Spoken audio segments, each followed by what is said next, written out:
Bam, we're live. Oh, I guess so. If it wasn't for California hormones, you would be watching this show over at the Morning Chalk Up or Talking Elite Fitness or Bar Bend or ESPN or one of the other rags. But because of California hormone sponsorship and us leveraging that force of nature that is California hormones, we've been able to drag Brian Friend onto this show to do the most important show of the year, the power rankings for female CrossFit athletes in 2023. Is everything I'm saying true? No, not necessarily. But the spirit of what I'm saying is absolutely true. Just like that's not a douchebag that's on Brian's shoulders, but it is some sort of bag. What happened to the bag? Wait. What happened to the bag that was on your shoulders? You're making me seem like a liar. I moved it to my back. Just like that? That's the technical move? Just slide it. Just slide it down? Yeah. Or were you in some sort of compromised positions last night that you needed a heating pad for your shoulders and back? No, I think we did all right.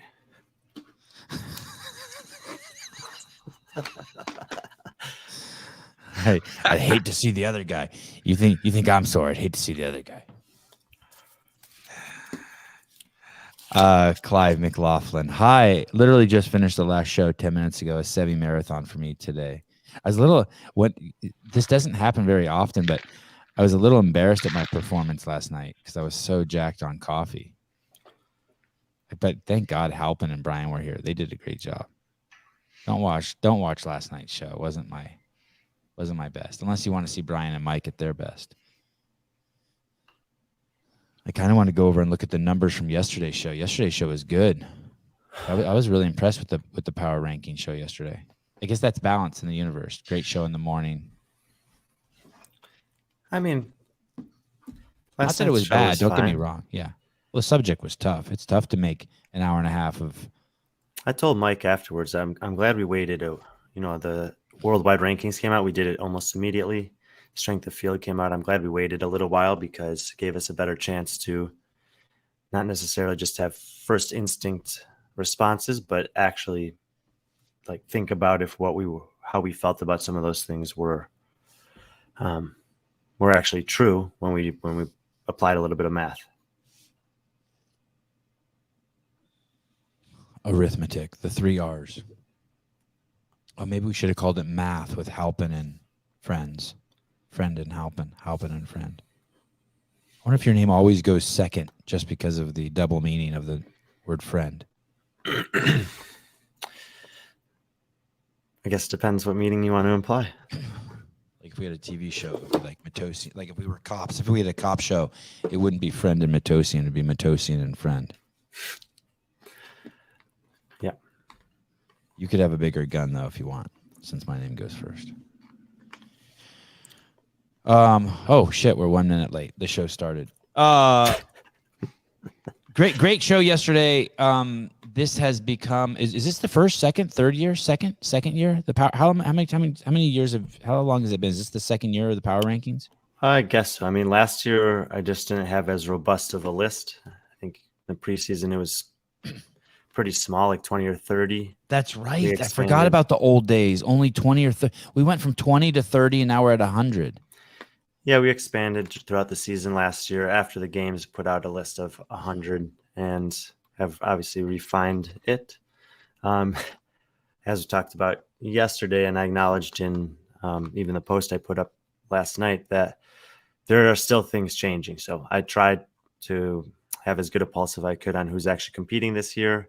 But even since putting that post up, there's been some more things that I've learned. So we'll get to that as we work our way through the list. Do you feel vulnerable when you give these lists out? Like kind of naked? You know what I mean? Like insecure, like the whole world's like looking at your shit. Maybe naked. Everyone's judging you, by the way. There's no one who's like, whether it's good or bad, no one's like, oh, look at the power rankings list with zero judgment. Like it's only to be judged. That's, I mean, right? I mean, it's not like, Maybe it's just to I be judged, feel- and everyone has an opinion who sees it. It's just we're all a bunch of assholes. Like anyone who gives a fuck about the power rankings, a judgmental douche. That's us. Oh God, Brian fucked up again. Great job, Brian. maybe not naked. Maybe at least I have a heating pad on. Not quite naked. Okay, fine. Oh, you slid it down to your back. Jay Harder, wow, no warning this morning. Probably the post I made on Instagram yesterday. My goodness. Go look at that last one I made. Holy shit. You can't even believe the shit I'm posting is real. It is kind of, I will say this. I feel like people have a little bit more sensitive when it comes to the women than the men. With the men, it's like, you fucked up, dude. That dude's 10 spots better. And with the girls, it's like, hey, dude, I'm gonna fucking kill you. That's my wife. or I wish it was my wife. Right. Where is Ariel Lowen? Where is Sarah Sigmund's daughter? Does Tia Toomey get to stay on the list? Do you really know if she is going to compete or not compete pregnant? By the way, I love all of her videos. I like Tia. It's weird. I love Tia more than ever. Pregnant women are awesome. This list is going to be very interesting. Where's Olivia Kerstetter? What happened to did Emma Lawson? Is she catapult? Does Brian believe Haley Adams is going to get strong and keep her in the top 3? Top 3. She's never been in the top 3. Top 6. How about Danielle Brandon? Fantastic, only getting better, but Yeah, and in the women's field right now is, especially when you're talking about a lot of top 20, top 30, maybe top 10 athletes. There's an opportunity that hasn't been there for a while at the very top, and there's this same thing as on the men's side. There's a bunch of young women. It's a big range when I say young women, 17 to 25 range that are still getting better and already very good. And then there's this other group of women that's like 28 to 33, and some of them are still extremely relevant. Some of them we're not so sure if they'll ever be relevant the way they were again. Emma Carey, was Brian impressed with her Wazapaloozas or her Rogues, or was he disappointed? And complicating things on the women's side, last week or maybe earlier this week, Patrick Clark wrote an article on the bar bend. Oh my God. On the bar bend. That's hello, Brian Friend here. How can I help you? Why is that making a noise? There should never be any noise. Why do you have a guitar as your? That's so fucking 1980s. There's no way that phone. That's your ringer. Any noise? No, I never have it on. It should never make a noise. I don't know why that happened. Change your ringer anyway. That means it must be someone important. I have to still call you twice. Did you ever put me in your favorites? Yeah. It's not working. I still have to call you twice. Okay, sorry. What were you talking about? The article pandemic, that Patrick wrote earlier this week, Clark, and he has dressed. There's like 20-something women that he mentioned who were not in the individual field last year for one reason or another that are going to be this year. And in some of those cases, we haven't seen them do anything. And in other cases, we have had a chance to see them in the off season.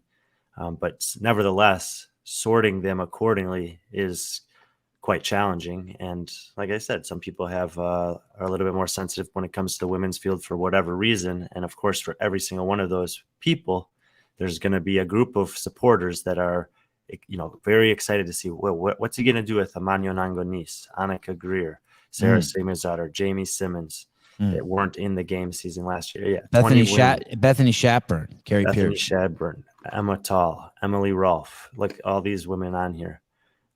Maddie Sturt didn't make the games. Michelle Basnett missed the game. Shelby Neal, Lauren Fisher coming back to individual. Annie Thorzetter coming back to individual. Wow, look at the visual Caleb just put up. That's nice. Where would you rank? Let me ask you a really tough question here. Just where would you rank Patrick Clark in terms of games knowledge, CrossFit knowledge? You mean like relative to other people, or just like in the let's give him an A through F, just in terms of his F being the worst, A being he gets to pass to the next grade level. Where are you? Where would you rank yourself? I'm an A. Oh, then he's A plus. Yeah, I think so too. Relative to you, he's an A plus. I agree. He has the greatest contributions in the comments of any for his category of just CrossFit knowledge, he's the A. There's people who might have better questions. There's people who might be funnier, but in terms of CrossFit knowledge contribution, I wouldn't have given him an A+ on an arbitrary scale, but once you ranked yourself on it, it was the only option left. understood. Relativity is the only way things. I would say yours are the posts that make me have the biggest smile, Christine. Like you're an A, and when I see you post, you're the shortest person who posts. How's that?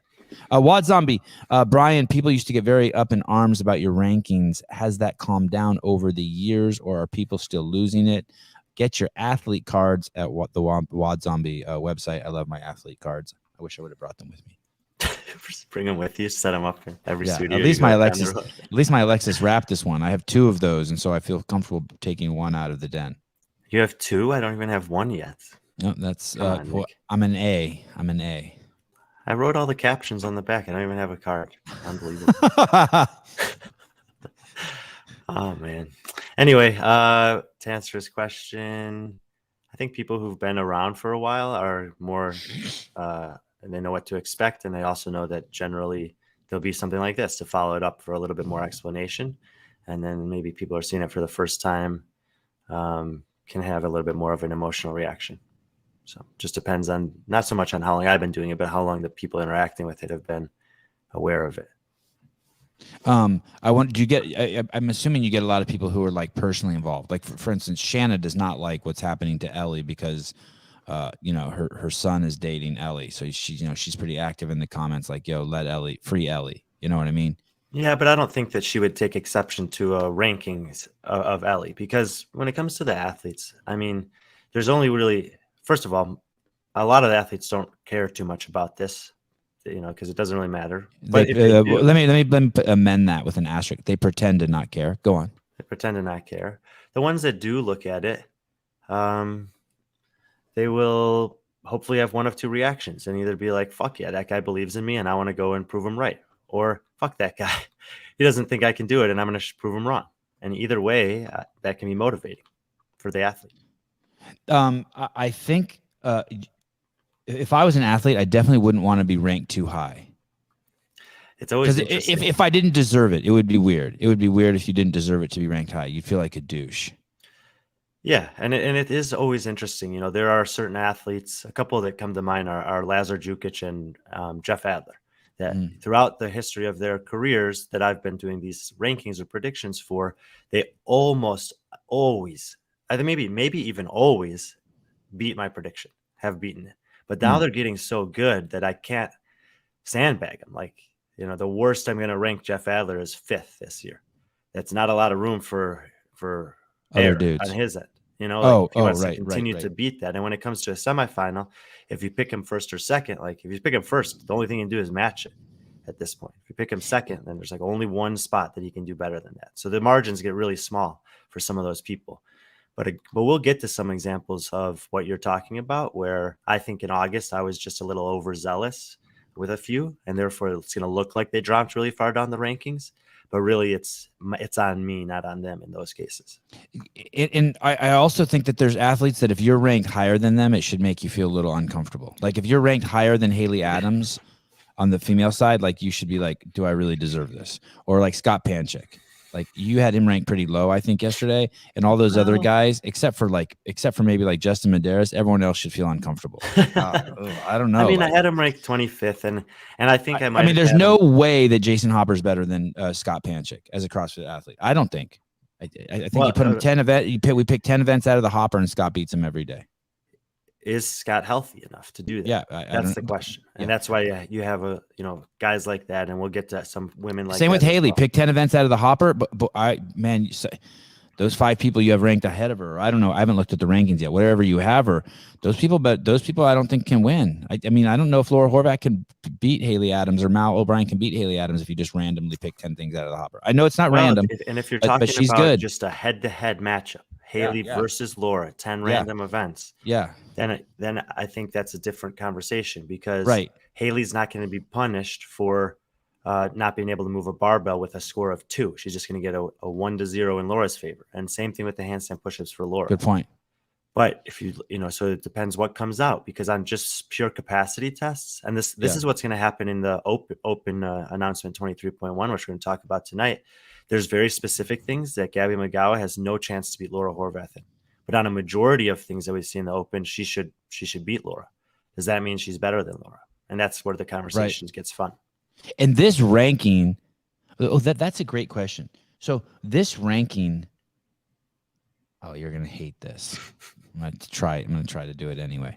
This ranking is based on what you, how they would place, I guess, if the CrossFit Games happened today, based on how you think that the CrossFit Games would be programmed. In the most simplest way to think of it, if the CrossFit Games were to happen today, this is how they would place 1 through 100 if all 100 went to the games, based on what you know of Adrian's programming and these athletes, how they perform. Yeah, I think that's fair to say. Oh, that's awesome. Okay, I like it. God, it's so simple compared to the strength of quotient worldwide rankings understanding. So simple. Yeah, and honestly, the one of the things I showed last night that's kind of cool, and it was actually a good reflection for me also, because I wasn't thinking about putting this list together, but because we were end up doing these so close to when the worldwide rankings and strength of field came out, that I did do a little side-by-side comparison, and I wanted to see how I was, because I've been making a strong case that Europe is not getting the representation they need, but when I actually put it on paper, I saw that in my own rankings, I was still favoring the North American women over the European women.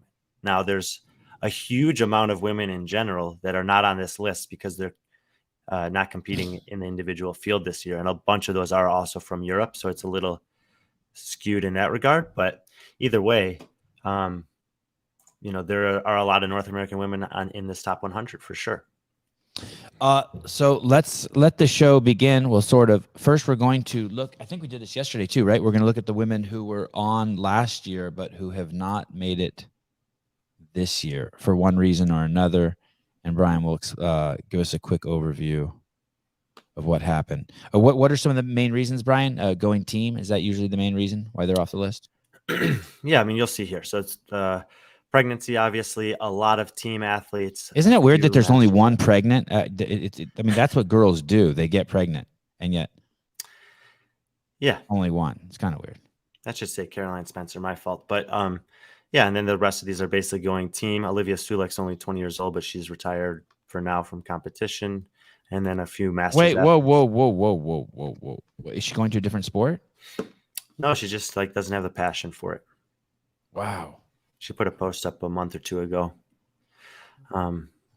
She was up and comer to watch. She was training with that Brute camp down in Naples, and I think she still actually might be training with him. She's just not competing anymore, and I commend her for that. I mean, this is what I've when it comes to the team conversations that we've been having, I've always said, Steven Flores. Yes, there's a few others that can be added to this list too. So we'll get to those later on. But if you don't have the passion to be on the team, then I don't want you on the team, is what I've been saying. And I think that as a coach or a parent or a training partner, if she's just not feeling inspired to compete this season, then I would be supportive of her to step aside for now, and maybe she'll have that fire rekindled at some point, and maybe not. It's not for everyone, which is fine. Isn't Lucy Campbell the girl out of the UK who won the swim event? Yeah. So what he's talking about here is that Lucy Campbell. You can't quit if you won an event the previous year. Well, she's injured, so she's taking the year off to get healthy. And she said that wrist has been bothering her since before quarterfinals last year, and finally she's realizing that it's not worth it to go through this year with that same injury. So she's going to sit this season out. She said she intends to come back. And then Cara Saunders, I have known that it was possible that she wasn't going to compete this year. I decided to keep her on the list because I thought that there was a good chance she was actually going to be motivated by Atia not being there, as we've talked about before. But at the end of the day, yesterday, she put out a post that confirmed she also will not be participating in this season. So I will remove those athletes and a few others from the list after this show. But as I said in the post and yesterday with the men, at some point I had to send these to the graphics guy. And so, I'm just going with what I had at that time for now. If you're going masters, you can't be on the list? No, you can be on the list. I didn't think that any of them would have a chance this year to actually make it in the individual field. But there was not a specific reason. And I just wanted to acknowledge that they're in the masters category and still might be one of the best 100 or 150 in the world. So is Amy Morton on your list? She's not. She was. She's not anymore. But But the reason they're not on your list is supposed to be this category over on. Oh, she was 86 last year, and Yeah. Emily Lappinen was 88. Is she from the same country that Henry Happalappinen is from? Yeah. Please and tell me. Yonaguni. Oh, good. I'm smart as shit. Masters, but that's not the reason they're off. You're just saying they're not on the list because they got pushed out because they weren't good enough. Yeah, and I'm just acknowledging that they're in the Masters category. Okay. All right. And then another notable person is Chandler Smith's wife. She was right on the cusp, and now she's team. I guess there's always going to be those people, right, who are 99 and 100. Mm-hmm. I guess 100 will always fall off or climb or stay the same. Stay Never the mind. same. That Yeah, was dumb. that's right. Yeah, Only that was 100. dumb. Yeah. So anyway, Okay. that's some women. Kelly Stone, I saw some people were asking about. Who is that? Do I know who that is? That's not Kelly Baker. Kelly Baker's a different No, Kelly. Oh. no. Kelly Baker will be on this list. Kelly Stone. She is on the list. Yeah. Yeah, I like Kelly Baker. I think Kelly Baker, not necessarily a top 10, 20 games athlete, but can have a resurgence in the individual field this year. And yeah, Kelly Stone. She doesn't have a chance in hell. Which Kelly is that? That's not Kelly Stone. Kelly Baker doesn't have a chance in hell going to the games, though, right? We'll see. Wow, that would be awesome if she went. Yeah, look at this girl. I don't know if that's her. I can't recognize her. That was Kelly Baker, the second one. The first one was Kelly Stone. She's on a team with CrossFit Omnia this year, and their team actually, I think, is going to be very, very good. Does Kelly Baker have kids? She's married. I don't think she has kids yet, but I'm not 100% sure. She's a school teacher, right? Mm-hmm. That's not her. Wait, That's let me her. see. Pull up a picture of her.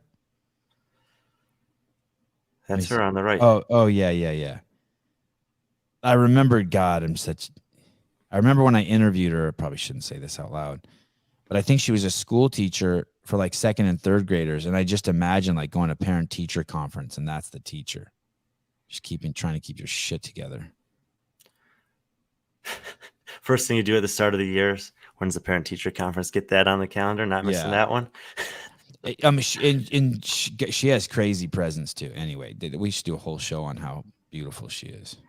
Anyway, probably not. Probably get canceled again. Triple, quadruple. Canceled. Let's go to the next subset of lists. Thank you, Brian. It's not on the list. Save me. Don't ever mention Kelly's name again. What number is she? Can we skip that? 69. Yeah, don't. Oh, great. There's no coincidences. Okay. These are people these are people who were very close to making it on the list but did not make it on the list. Yeah.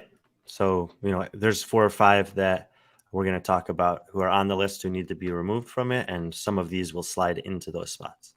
And one of these people is had the most viral video for 2022 in the CrossFit space. Do you know who that is, Caleb? It involved a barbell. Yes. Roe Scott.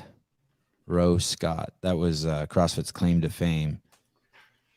Yeah, that was wild to watch. That was actually terrifying. I thought she died. I was on the other side of the field when it happened. Oh, you were there at that event? Yeah, and I was like on medical staff.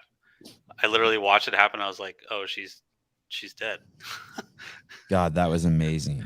I really enjoyed that. I was like about to fucking call the ambulance. I watched that 100 or 200 times. Yeah, and then she just popped up, and I was like, oh, thank God. Oh, look, there's an Armenian girl on there, Jessica Callaghan. What do the colors mean, Brian? So that the red is North America, yellow is Europe, pink is South America, and gray in this case is Africa. Okay. Can I ask you some questions before you say what you want to say? Sure. Michelle Bassinet, I think that she is training. She's either a coach or training with Taylor Self now. She's doing the SMT. Taylor's coaching her. I will put her in probably be the firstborn from this list that I'll move into the top 100, in part because I think that that's a really good training environment for her and she'll get better with him. Secondly, because she's a landslide favorite to win in Africa. Okay, awesome. Well, that's cool. Yeah, I think that I'm guessing that girl is Armenian. Jay Hartle, Jessica Kaligian, IAN. There it is. So she was on the Mayhem Justice team last year, but I've been told she's going to make a run as individual this year. and that she has, I think, some powerlifting or strongman background. And she's, which is, I think, a decent background. She's only 27 or 28 years old, and I think can make an impression possibly this year in the semifinal. Zoe Warren, she's not related to Joey Warren, is she? The guy from the 2010 CrossFit Games? I don't know who that is. Okay. He was from California. That's why you're an A on the knowledge of CrossFit list, and I'm a B. Reagan Huckabee. That's a Yeah, I don't know what her intentions are, but she's still she has still been good in the past. So I just like peripherally keeping her on my radar in case she ends up competing again this year. Brenda Castro. That's Mexico, right? Right. Mm-hmm. Yeah. What's her? Is her career over? I mean, falling off the list. When you fall off the list of the top 100, I just assume you're not going to the games. So a lot of these athletes are either coming up and don't know necessarily that much about them yet, or have been good in the past, and we haven't seen them in a year or two. But if they come back in, they might, they could be relevant again. And how about Nicole? This girl, is that a typo? She has an M, a G, and an H all in a row in her name. Mm-hmm. Go ahead. Say she it. was on Patrick's list of 20 athletes who's coming back into the individual field this year. So we'll see how she does. McGenny. I think that's pretty good. Yeah. McGenny. And then I did send Caleb one other list, which is just a small list of women who are all competing on teams this year. That if they were going individual, I would give strong consideration to having in the top 100. And there's some. Why did I, going back to that other list just real quick, you don't have to pull it up, but there was Jordan Adcock. I know that name too. Was that a games athlete? You know every name that has a cock in it. Yeah, that's true. Where is she from? How do I know her? Was she actually on the? She's been around for a while. I mean, she used to train with Meredith Root, and they were competing in the West regionals back in like 2017-18. She made it maybe top 10 one year there, top 12. And now she's with Training Think Tank, I think. And yeah, so just probably a name you recognize. How about Meredith and Alex Parker? Girlfriend. Yeah. Are they still in contention? I don't see their names anymore. I don't think they're not trained to compete. Okay. They're still very fit. I think one or both of them maybe does some long distance running races even.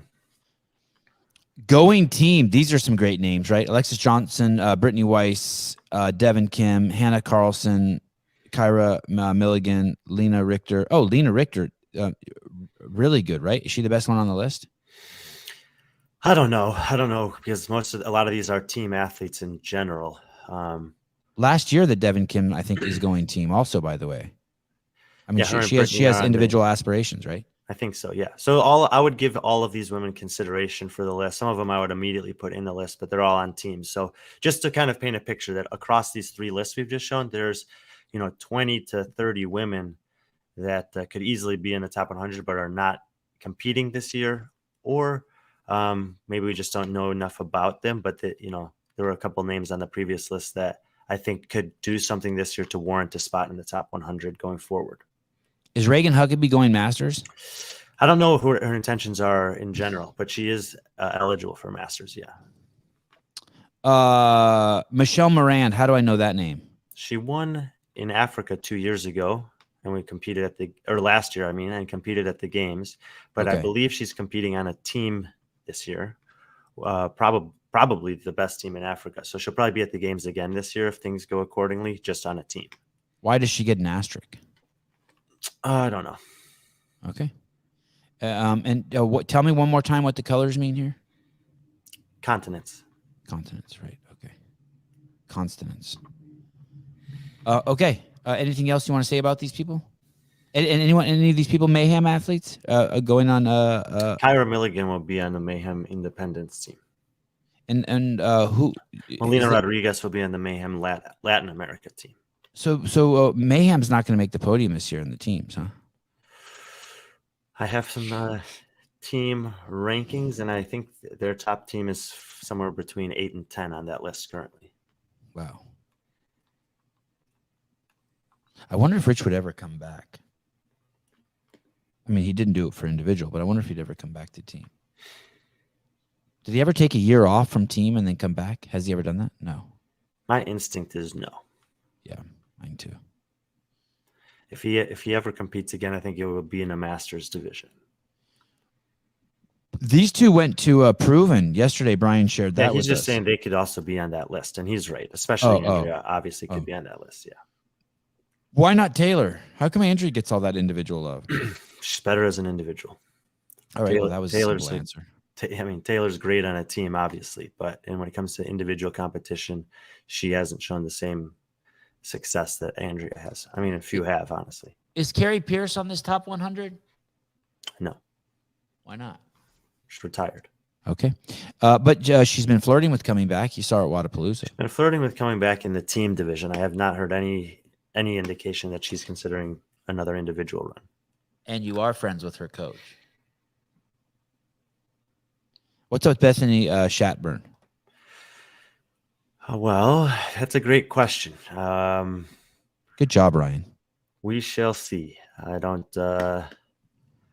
I still think that if she does compete, that she can do very, very well. Top 10 at the games? I'm not sure about top 10. I would say I think she can make the games. But I don't know if I really don't know. I mean, it's one of these things that she's in the sport of CrossFit. You have to be able to compete when you're not at 100%. And I think that that's hard for her to do. Like mentally, it's hard for her to do that. And she hasn't been at 100% for a year or two now. And I don't know if she can convince herself that she can be great when she's not feeling perfect. That he's not in a hotel room. Carrie told us, I'm assuming she came on the Clydesdale podcast, she's not coming back team or individual, and she's happy with retirement. Bethany's marriage killed her aspirations, just like her pit bull killed.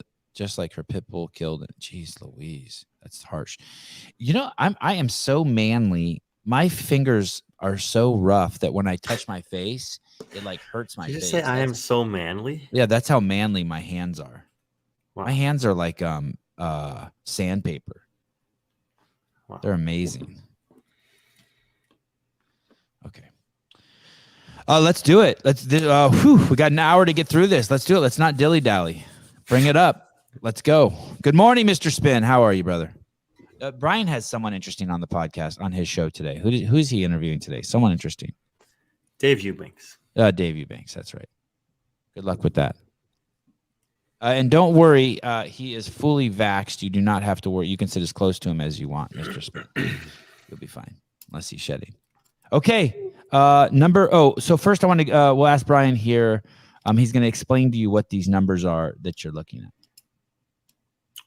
Yeah, I have their rank on my rankings, their movement relative to the list from August, obviously their name, and then on the far right column will be their worldwide ranking based on CrossFit's formula for determining that. So from left to the right, their position is where Brian put them, then their change from the ranking that was done. When was the last ranking done, Brian? August of 2022. And then their name, and then their worldwide ranking based on the equation that CrossFit has put out. Hey, what's wrong with Mike Halpin? He had their CrossFit ID number on there. What's wrong with him? He just likes numbers? Like, what would be the point of that? What's wrong with this guy? A fucking weirdo. He can't even pretend to be normal. The thing is, as we've talked about in the past, occasionally the games athletes' websites are not reflective of the entirety of their career. Because if they change their email address, then they'll have a new games profile. Okay. So if you look up, I know Travis Mayer is an example of this. If you look up his profile, it only goes back so far. And then at some point he had a previous email address. I think by using the ID number, you can merge those things. Okay. All right. So there is some logic. Okay. All right. He's not stalking them. It's not some weird shit. It's just thoroughness. Mike Thorough. He has your CrossFit ID number tattooed on his back. Oh, on the small of his back? Right in the middle. It's healthy. Number 100, Gracie Walton. Number 99, Sophia Shaft. Great name. 98, Jedizia. Which country? So do the Americans dominate this list? Yeah, 54 North Americans on the list, 29 Europeans, 11 from Oceania, 5 from South America, 4 from Asia, 0 from Africa. But there will be one after I update it later today and move Michelle Basnet inside the top 100. One African. Carolyn Stanley, Ashley Wozni, Alexandra Bozanova, Svetlana, great name. Alexia, what is that? Where's this person from? Number 90, Norjit Bleeker. She's from the Netherlands. So is Bleek. Linda Kiesman. I think that was one of the characters on the Muppets. No, Beaker. It was Beaker. Linda Kiesman, Lauren Fisher. Okay, let's start there. Number 88 on the list, down 14 spots. What's NR mean? She has no ranking in the worldwide rankings from CrossFit because she's been competing on a team. Okay. So she was not in the 2022 quarterfinals last year. So their list only includes people who participated in 2022 quarterfinals at this point. Once she does the opening quarterfinals this year, she will have some points and she will show up on the worldwide rankings, but pretty low. Do you have her on this list because you think she's going individual? Yes. Do you know that for a fact? Fairly confident. And does she still have games aspirations? She's been around forever, right? What year did she come on the scene? I feel like at least a decade, yeah. But she's had a lot of team years. And yeah, I think she does still have aspirations of being competitive at a semifinal. I don't think she can make the games, but I do think she can make the semifinals in North America. Well, good on her. She probably has more Instagram followers than all of these other athletes combined. On this list, probably. Yeah. All right. Shall we move on? Anyone you want to speak about on here? And I'll be curious about the Russian women. They didn't really compete last year in South Korea, and there may be even some more besides this that could take some game spots. Sung-Young Choi has pretty much been the class of the field over there. Seher Kaya will try to make a run again, but I think if the Russian women actually go compete in semifinals, that they'll be threats to qualify for the games again. The big question always with the athletes from Russia is even if they make it, will they come? But they do have some talent out there for sure. And I'm hopeful that they do go compete. I just like at the games, I want the best at semifinals too. I think it's the most fun when the best athletes are there. Brian, I'm trying to remember if I saw this correctly, but I think the worldwide rankings for the men went to like 7,500 and the worldwide rankings for the women only went to like 5,500. Why is that? Or did I see that wrong? Less people signed up for the quarterfinals last year. So it just goes down through however many people signed up for last year's quarterfinals. There were that many more men. I would have thought they were equal amounts. Oh no, because it's 10% of the open field. And is that what it is?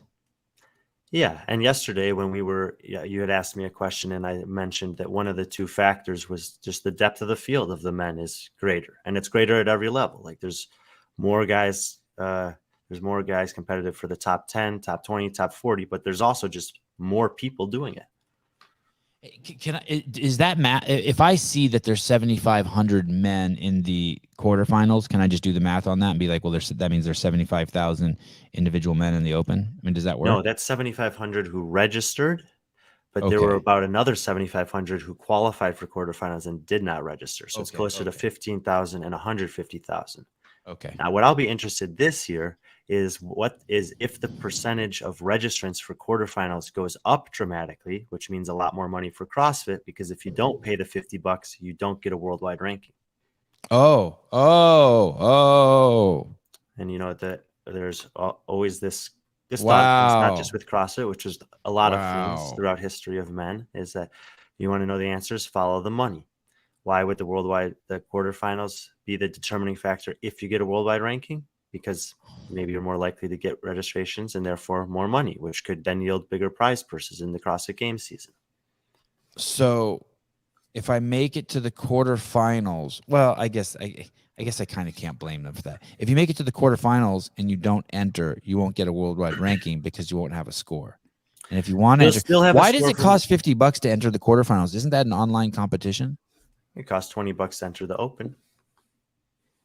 Good point. Each stage of the season, there's a registration fee. This is another thing that I would do differently, most likely. I mean, I'd have to have conversations with other people involved, but I feel that I think there should be a pro track and an amateur track for open registration. Oh, now I'm pissed. No, I don't like that at all.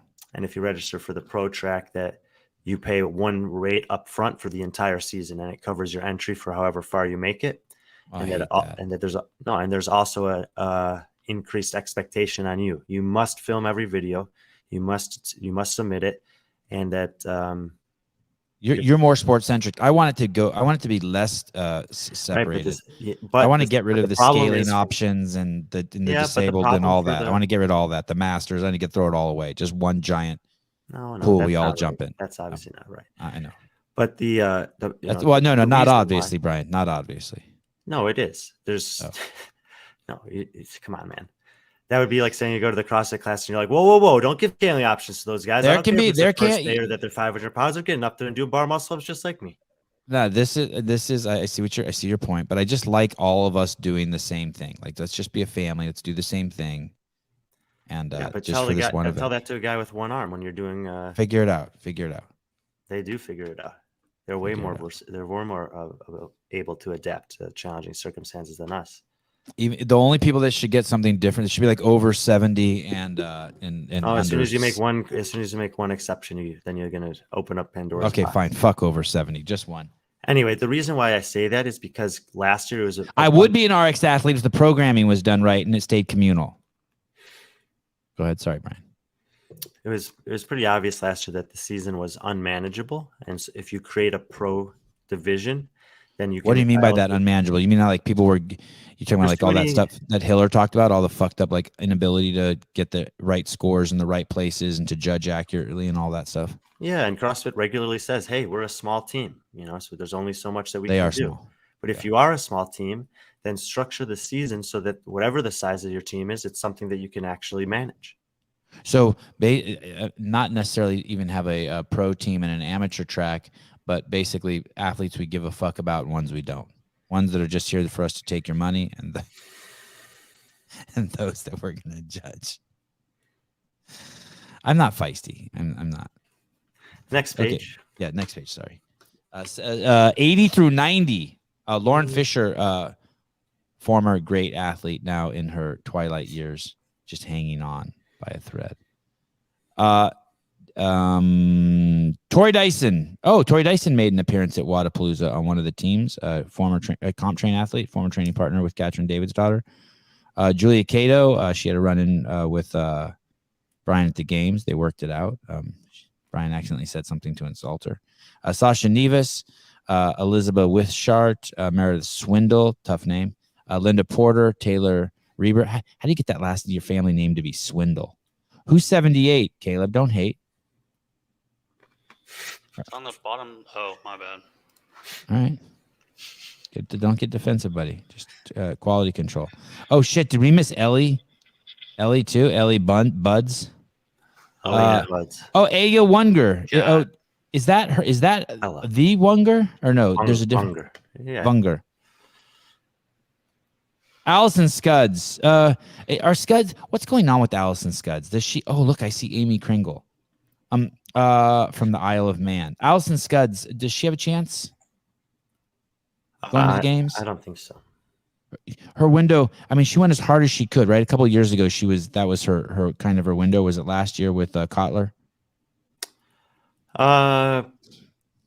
She was in a. She went to the semifinals, right, and kind of imploded. I don't know about imploded. I mean, look, like she was. I just want to make sure I got this right. She went to the easiest semifinal in North America you could go to, and she finished 12th. Atlas Games. Yeah, and she finished 12th, which is not really close to making it. You really like her. You don't want to. You're being tempered. Yeah, I do really like her. She's great. Amy Kringle, where was she last year? How come she didn't? We don't have a number of her moving up or down. I guess just kind of stayed the same. I'd like her to move up. I know you would, but I watched her. I watched her closely in Dubai, and I guess I didn't see with the things that I wanted to see there to move her up significantly. So maybe she'll be better at semifinals than she was last year, but I still don't think it's going to be good enough to make the games. Is Amy Kringle the one that John Young accidentally picked? He had her confused for Lucy Campbell. Do you remember that? Maybe in the draft? maybe. God, that was awesome. How is John Young? You talked to him? John Young and a guy that I train with here are going to compete together on a team at Crash Crescendo in April. Is Crash Crescendo JR's thing? It's the team competition, which is in April. The individual one is in October. Andrea Sobert. I know you like saying her name. Mm-hmm. Any games athletes we've seen so far? Any individual athletes on this list? Andrea has made the games before. Sasha Nieves has made the games before. And wasn't Sasha Nieves on some sort of mayhem team? Is she the Olympic lifter? She was 5th place at the games last year with Angela's and Luke, and Alexis. And you dropped her. Well, she's going to go individually again this year. I think she'll be probably in the top 5 South American women, but I don't know if she'll make the top 2 again. She's little. She's too little. Actually, a bunch of she not too little, but she is little. And how about this Gabby McClelland? I've seen her name too. Down 6. Yeah. Where did I see her? She's got some big time supporters. She was making an impact at the Syndicate semifinal last year, and kind of the opposite of Allison Scudds. That was a really strong semifinal. I think she finished 7th or 8th when everything was said and done. I do think that she has a chance to make some moves this year, but outside of that performance at semifinal last year, don't have a ton to go on with regards to her. So she's someone that I'm looking at who could make a jump of 20 spots or something in a month or two. Hey, isn't it fun? You can just point to any name and Brian will just start talking about it. That's like, I'd say 51% of the fun of the show. And then 49% is your plant head. Yes, that's the other. And Dana Paran, was she at Zelos games? How do I know her name? Dubai. Okay. Is she the Asian chick that's really strong? No. Who's that? She's from USA, but she does look a little bit Asian, I suppose, and she is very strong. Yeah, I think she got 2nd place to Karen Frey on the barbell heavy workouts in Dubai. I've outed myself. I judge people by their ethnicity and their strength. Okay. She is Asian though. Okay. Oh, thank you for correcting them, Brian. Okay, let's. Anyone else here that you want to talk about? How's your relationship with Julian Ikedo? Good, Julia. Great, and she got a win this year in an off-season event in Saudi Arabia. There's the one I mentioned last night where several athletes withdrew when they found out about the drug testing. She did not withdraw. She won the competition. And oh, good point, because that's where you guys had the hiccup last year. She kind of got lumped up with some poppers, and she wasn't a popper. We had heard. Right. We had heard that there was a failed drug test in South America. I had assumed incorrectly that it was someone who'd made the games. It turns out it was the 3rd place finisher there. Hey, so this event in Saudi Arabia said that they were going to drug test, and people started pulling out. Did they actually drug test, or did they just say that? They did drug test. Oh. And they'd used WADA for the drug testing. Hey, can I see the list? Can you? I want to know the list of those. Is there anyone I know who pulled out? Yeah, we told you last night, Alexander Illen. Yeah. Oh, yeah. Anyone else? I don't think you would know any of the others. I can't remember them offhand. That's cool. I'm not judging you, Alexander. Get juiced up and get around the protocol. I'm all for it. Quote me on that. Hey, have you seen this new feature, Caleb, in StreamYard where you can just pull clips right out of StreamYard and it sends them straight to YouTube? Yeah, I tried messing with it. It's honestly kind of a pain in the ass, but I might fuck around with it some more. I appreciate it. Okay, 60. Wow, we're cruising. 60 through 70. Here we go. Oh, wow, Kelly Clark. Holy shit. Okay, now I'm seeing some names. I went to Kelly Clark's fundraiser last year in Santa Cruz. Mm-hmm. Tell us about that, man. That was a crazy semifinal, right? Who were those 3 girls that were all 4th, 5th, and 6th were all 1 point away?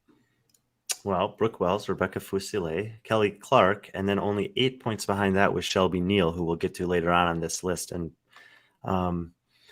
all four of those, I think, have pretty interesting kind of storylines. But we'll start with Kelly Clark since she's. By the way, both those girls have crazy bodies. Kelly Clark and Kelly Baker. It like crazy. I recommend going to both their Instagrams and looking at them. They are nuts. Their physiques are crazy. Kelly Clark is like. And it was, I mean, honestly, it's pretty devastating for her. I thought she handled it extremely well, given the circumstances. You know, she's been in this for a long time. Kelly Clark handled it well? Yeah. Yeah, she's been in this sport. I don't know. Maybe she went home and put a gun in her mouth. I don't know. That was close, dude. That was in the crazy moment, she close. handled it really well. She was there talking to her and Lance, and they, you know, it was heartbreaking, but I commend them for the way they handled it then.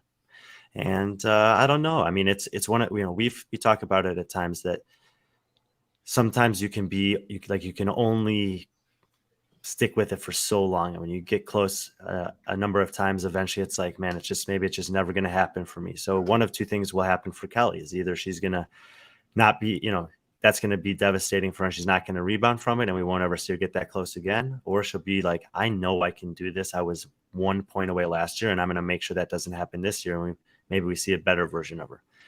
I got the impression it beat her up pretty good, that it took a toll on her body. It could have for sure. She's not young either, right? She's like 35, right, yeah. 33. Yeah. Yeah. By the way, Ashley, I want to say one more thing too about her body, just real quick. So there's these people. I live in Santa Cruz. And there's a lot of CrossFitters there, and like I've been driving down the street before, and it's actually the exact same place. I've been driving down the street on this street, 41st Street, and seen a guy jogging just in a little pair of shorts, and slowed down and said to my wife, "Look at that fucking guy." And then as we passed him, I tried to look at his face, and it was Greg Amundsen, just running around with his shirt off and a pair of booty shorts, just jacked out of his. And same thing with Kelly Clark. Like I've slowed down. Don't tell Lance this. I've slowed down and been like, "Who the fuck is that?" And then I like pulled in the front, and it's Kelly Clark. I mean, she is something. I think Greg Amundsen would come on the show. Yeah, he's been on the show a couple times. I know. I mean, yeah. He just came out with another book. He writes all these religious books. Like he's like the Christian version of Ronnie Teasdale. I bought his book. I need to read it. Yeah, should we have him on? He is jacked. I mean, here's the thing. I know you've had him on the show before. I think there is a big audience right now that probably wasn't around then and hasn't seen those interviews. And I don't know how accessible or easy to find they are. So even if it might be somewhat repetitive for you to have those conversations, I think there's a lot of people that could learn a lot from having him back on. Yeah, Lance, it would be stupid to mess with Lance. Kelly Clark's boyfriend is built like a fucking like 3 pit bulls, like a pit bull on steroids. Think of the thumbnail you can make, the original fire breather. Oh yeah, that's good. Okay. And when I saw the last time I saw Kelly and Lance down at the beach too, cold, Lance just did a kickflip on my kid's skateboard, which was pretty fucking crazy, just to do cold. He may have even been barefoot. It was nuts. Brian is such a great commentator. Communicator. Oh, communicator. I do like it when you just see one word and make it your own word, though. It's just Sevan doesn't read so well. Someone write that in the next comment. Yeah, original. Yeah. Just one note. I think Kelly Clark's done though. I don't think Kelly Clark or Kelly Baker have a chance at making it to the games. I'm sorry. And that Ashley Shoemaker girl, that's the Brute Strength podcast guy's chick. Yeah, but Brian Spin informed me that she's actually competing on a team this year, and their team will actually be good, and her team will likely make the games. So I will remove her from this list today as well. And the girl from Spain, you've dropped 24, Seher. After all this time learning how to say her name, she's out. No, she's actually Turkish, or she competes as a Turkish athlete in Asia. She trains in Norway with a lot of the top Norwegian athletes. She will be relevant in the Asian semifinal. I was disappointed, I guess, with how she fared at Dubai against a field that I thought she would have done well in. Like I said, if the Russian women do compete this year, I think it'll be difficult for her to make it back to the games. Brian's so great at hand jobs. Oh no, great communicator. Sorry. Say her name. Seher Kaya, I think. Seher, my Turkish sister. Okay. Victor, that's the inside joke. Victoria Campos. popped up. I learned her name at Wadapalooza. She was competing with Miss Sigmund's daughter, right, or something. Well, she won Copa Sur last year. She went to the game. She did all right. What's Copa Sur? South American semifinal. Okay. I mean, she didn't do great at the games. She did I thought she looked better at Wadapalooza. I would say. When you say she didn't do great at the games, you're talking 39th? 33rd. Okay. I think she's the top rated one in South America right now for women. I have her, maybe 10 spots ahead of the next women there. And there's, unlike Guy in the men's side, and even Augustine, who's proven to be consistently good, the women there are kind of like shuffling around. So I haven't seen a dominant woman emerge from South America yet. I think Victoria could become that, though. I think she has some of the skill set and potential to separate herself from the rest of the women down there. I don't think the women don't have a gi. That's what I said. I mean, the entire women's class. He's like a special. What a great character to have in the men's field. The women don't have one of those. Danny Spiegel. Oh, that's a good point. Okay, fair. Yeah, okay, I'll take it. She doesn't have the foreign element that he has, but she has. No, but she's great. Yeah. And I like how strong she is, and she's freaky. Yeah, I dig it. Yeah, I'll take it. Thank you. I stand corrected. That's cool. Women do have a gi, or even better, maybe Danny was before gi. The men have a Danny Spiegel. Danny was around. I mean, they've both been around a similar amount of time. It's just Guy was competing in the teenage division and Danny was already in the elite division. And then I think they both kind of made their mark as this standout, freakishly strong, really compelling athlete to watch at a similar time, like two years ago. Yeah, and they're both exciting in the sense that if you see Danny Spiegel walk onto the stage to do something, everyone gets excited. Same with Guy, right? You're like, oh shit. Yeah, you say, sorry, Grandma, I got to go for a minute. I'll call you back after this woman lifts. Yeah, exactly. Well said. Very clean, classy, Brian. I like that. Well, I'm in her house, so I got to give her a shout out. My grandma. Danny Spiegel. You wait. Oh, yes. You brought your picture with you. All right. Well, let's move on. Nice talking. Nice seeing you, Kelly and Kelly. Oh, Caitlin Van Ziel. I learned about her recently. Annika Greer, been on the show, down 27. Ohana Moya, that's who I was confusing. That's the Asian strong girl. That's who I was confusing. Spanish. That's a Spanish. Oh, is she strong? Was I confusing her with Dana Paran? Yeah, and Oyana is strong, but she... Is she Asian, Caleb? Last time Brian said Dana Paran wasn't Asian, and you were on my side. How about Ohana Moya? He's saying Spanish. I'm saying Asian again. She's not Asian this time. Fuck me. 1-1. We're 1-1. Yeah. So Oyana strong. I think we'll be again on the fence of possibly making it. My feeling is she'll be just outside, like one of the 5 women that just barely miss, and one of those 5 women that, if the strength of field was structured a little bit differently, could potentially make the games, because I think that Europe will still be shorted spots relative to their competitive performance this year. Watch this, guys. Watch this. Who's better, Jeff Berman as a man or Oyana as a woman? Jeff Berman. You mean Jake Berman? Jake Berman? Yes, of course. Don't correct me publicly, please. It's actually a decent question. I think they're in a very similar, space relative to their potential to make the games. I would give the edge to Jake. I think that he has a better chance to qualify than Oyana does, given the current landscape of things. Because she got his hair. She got his hair. Oh, that's the only reason you asked that. That's so funny.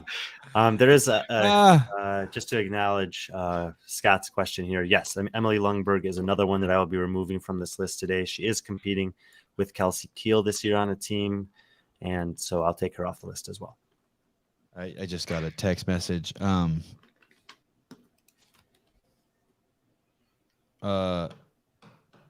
wow. Okay. Wow, that's harsh. Wow. The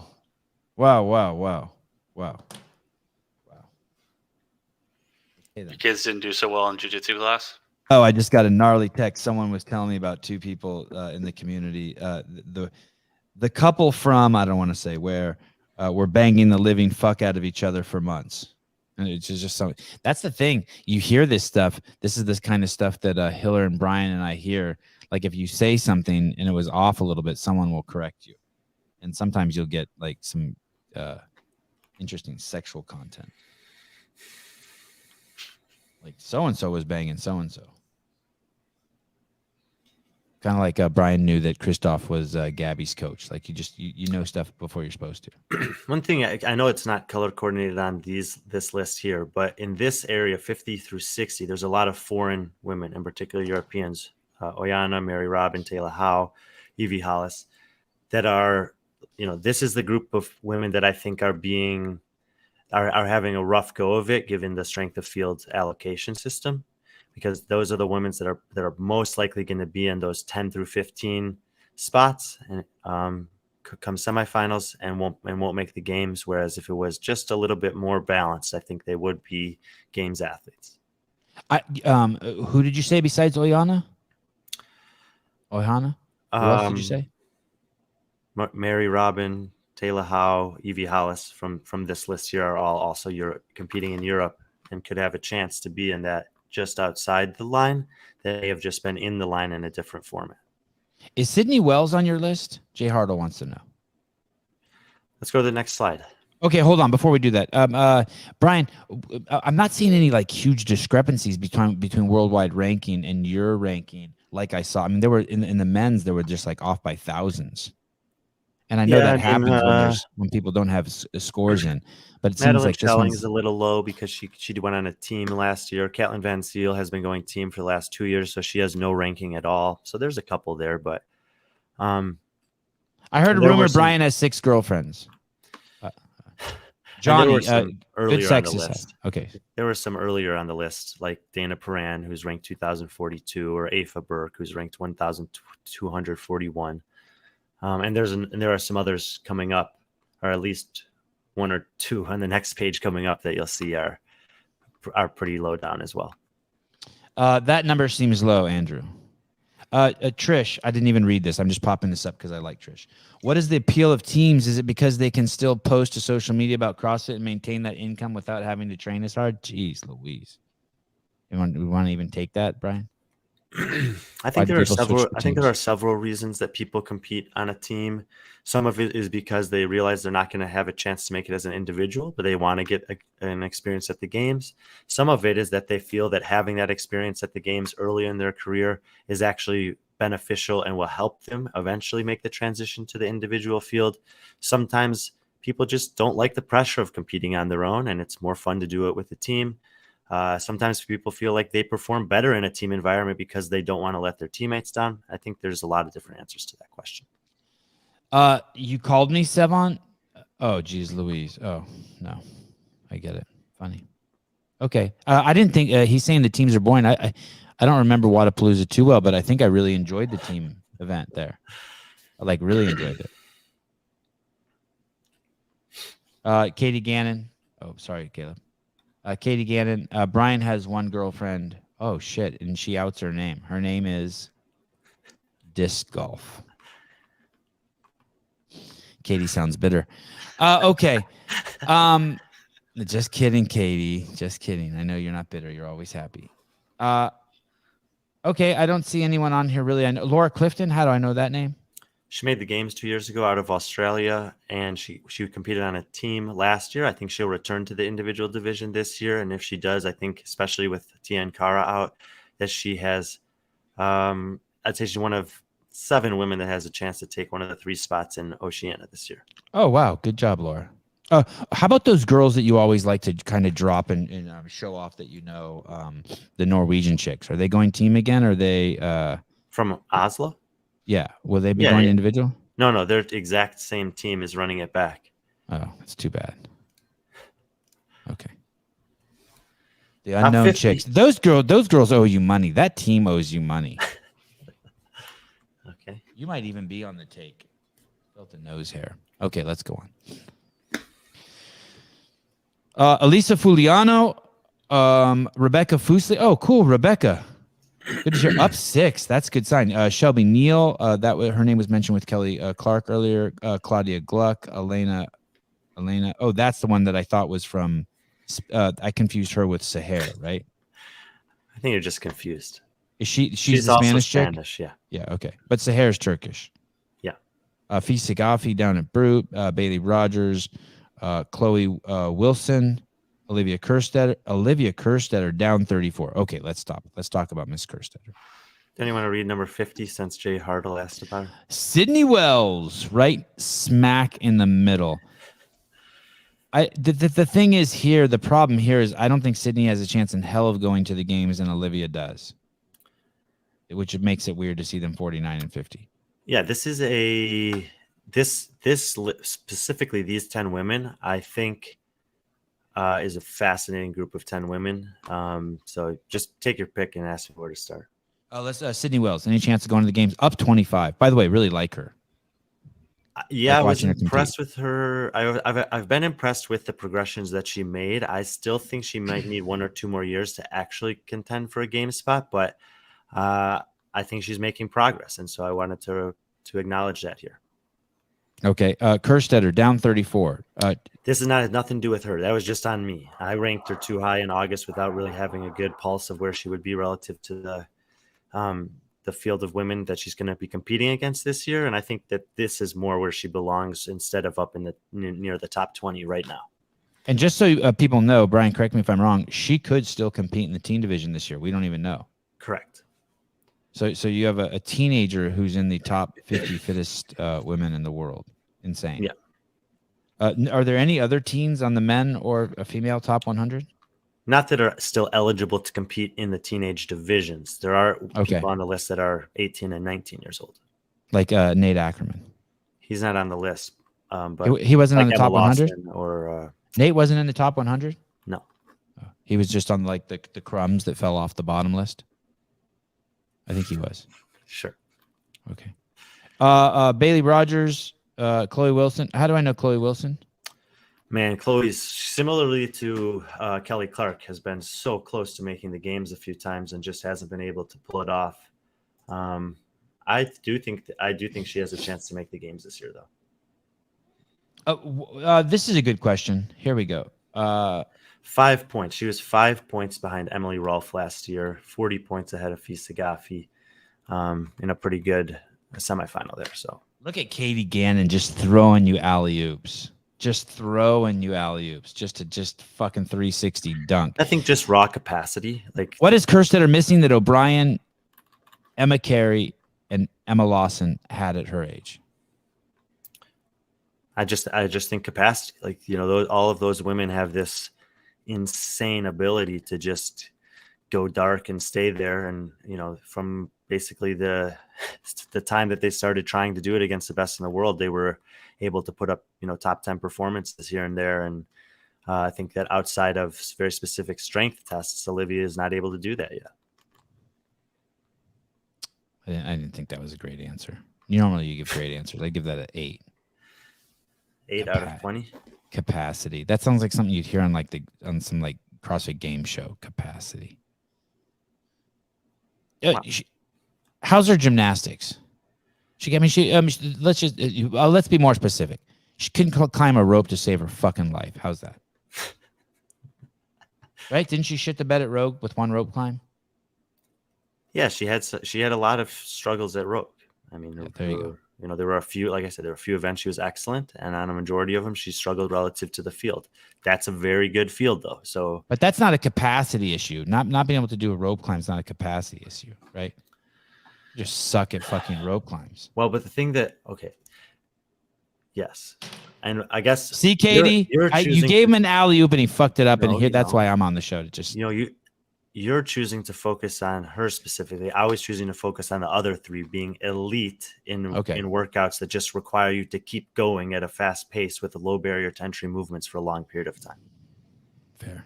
What about this? That was a good response, by the way, Brian. Also, you just forced me to use 12 words to say what I could have said with the word capacity.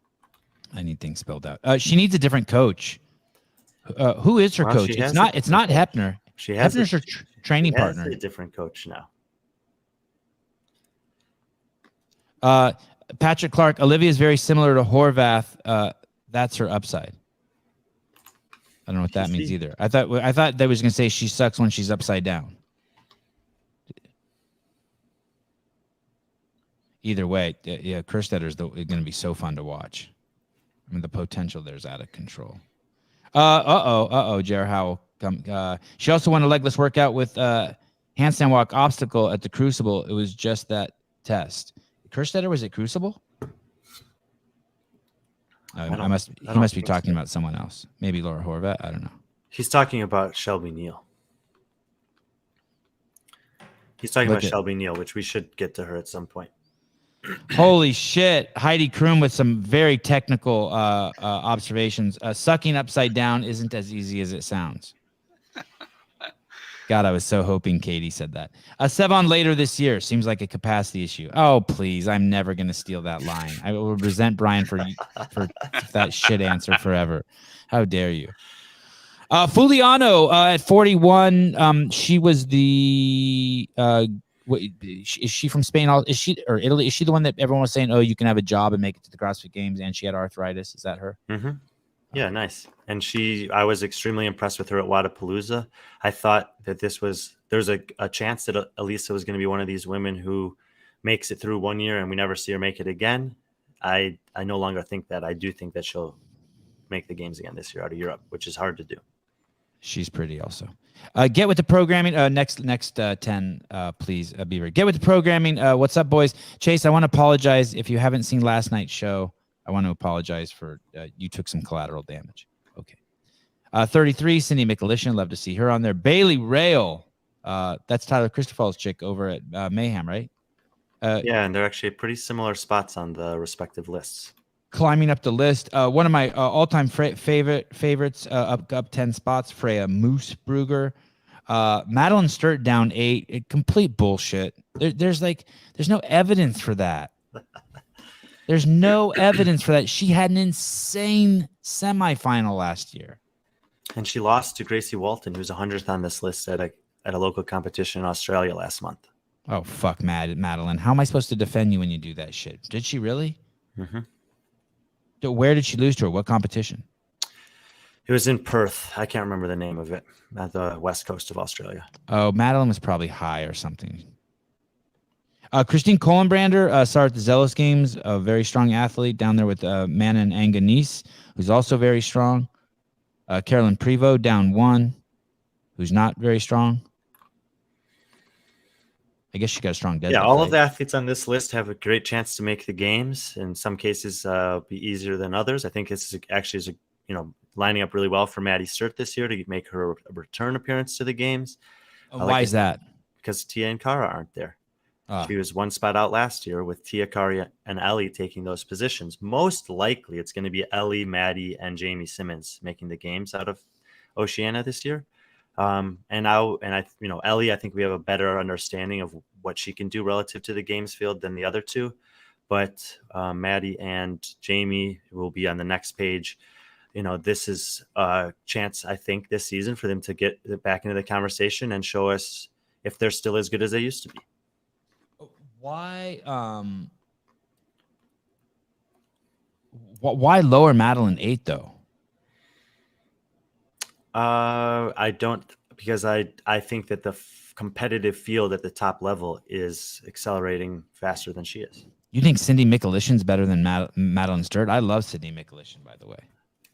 It's close, but yeah. Sung-Young Choi. Yeah, wanted to say her name. Yeah, she's, at this point, she has to be respected as the top woman in Asia. And despite the fact that we're, concluding everyone in the world is still ever here in the top 40. She was 26th at the games. I think there are still some women from other parts of the world that didn't make the games that would beat her at the games. So I dropped her about 10 spots from where she finished. But, being the best in your competitive region or continent is obviously incredible. In the same way that Patrick brings up a good point, in the same way that Cara and Tia are gone, which helps Madeline, I guess it's good for some people that Lucy Campbell's out of Europe also, right? It opens a spot there, yeah. Christine Kohlenbrander, been on the show. Great interview. Cool chick. Zealous Games athlete. Did she win Zealous Games? I mean, there were two winners of Zealous Games, one online and one live competition one. Oh, right. That's right. That was the one you commentated. If you don't, you had a laptop in your hands and you leaned over the rail and commentated it. Some of your best work. That's right. Any chance of her going to the games? Kohlenbrander? Yeah. Yeah, definitely. Definitely going to be fun to watch in a live competition. She'll make it at semifinals, right?